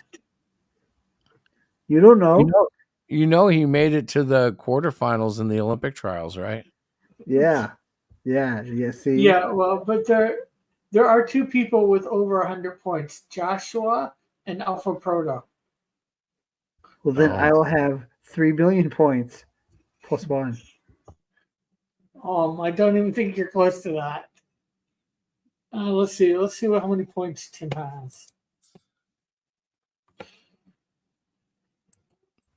Can you buy points? Is there like Canadian points so that are more worth? No. Is there a way to pay to play? No. You should do that for money. Like, you know how they have loot boxes in EA games? So, Super Chat for $5 right now will buy you 5 points in our game. Catch up now, fast. I'd start a game where that'd be an instant disqualification. You don't tell anybody, and that way nobody wins. You announce it on the show, and everyone tries it. Tim has 12 points. That's 12 million points. Then I guess Outcast is 25 million points. Is that in Canadian points or American points? Canadian. It's in Bitcoin, so it's worth more. Maybe today, but wait till tomorrow. Yes, but anyways, tomorrow night I will be on doing the silhouette game, and we will have ducks. Wonderful. I will join him and be in the chat, but the only thing I'm pitching tonight is free back issues over at HeroShack.com in PDF form, no sign up necessary. I don't track cookies or nothing. Just go ahead and read the PDFs and then let me know what you think. Pass it on to kids and all that fun stuff. And yeah, that's it, guys. I'm out. What about you guys?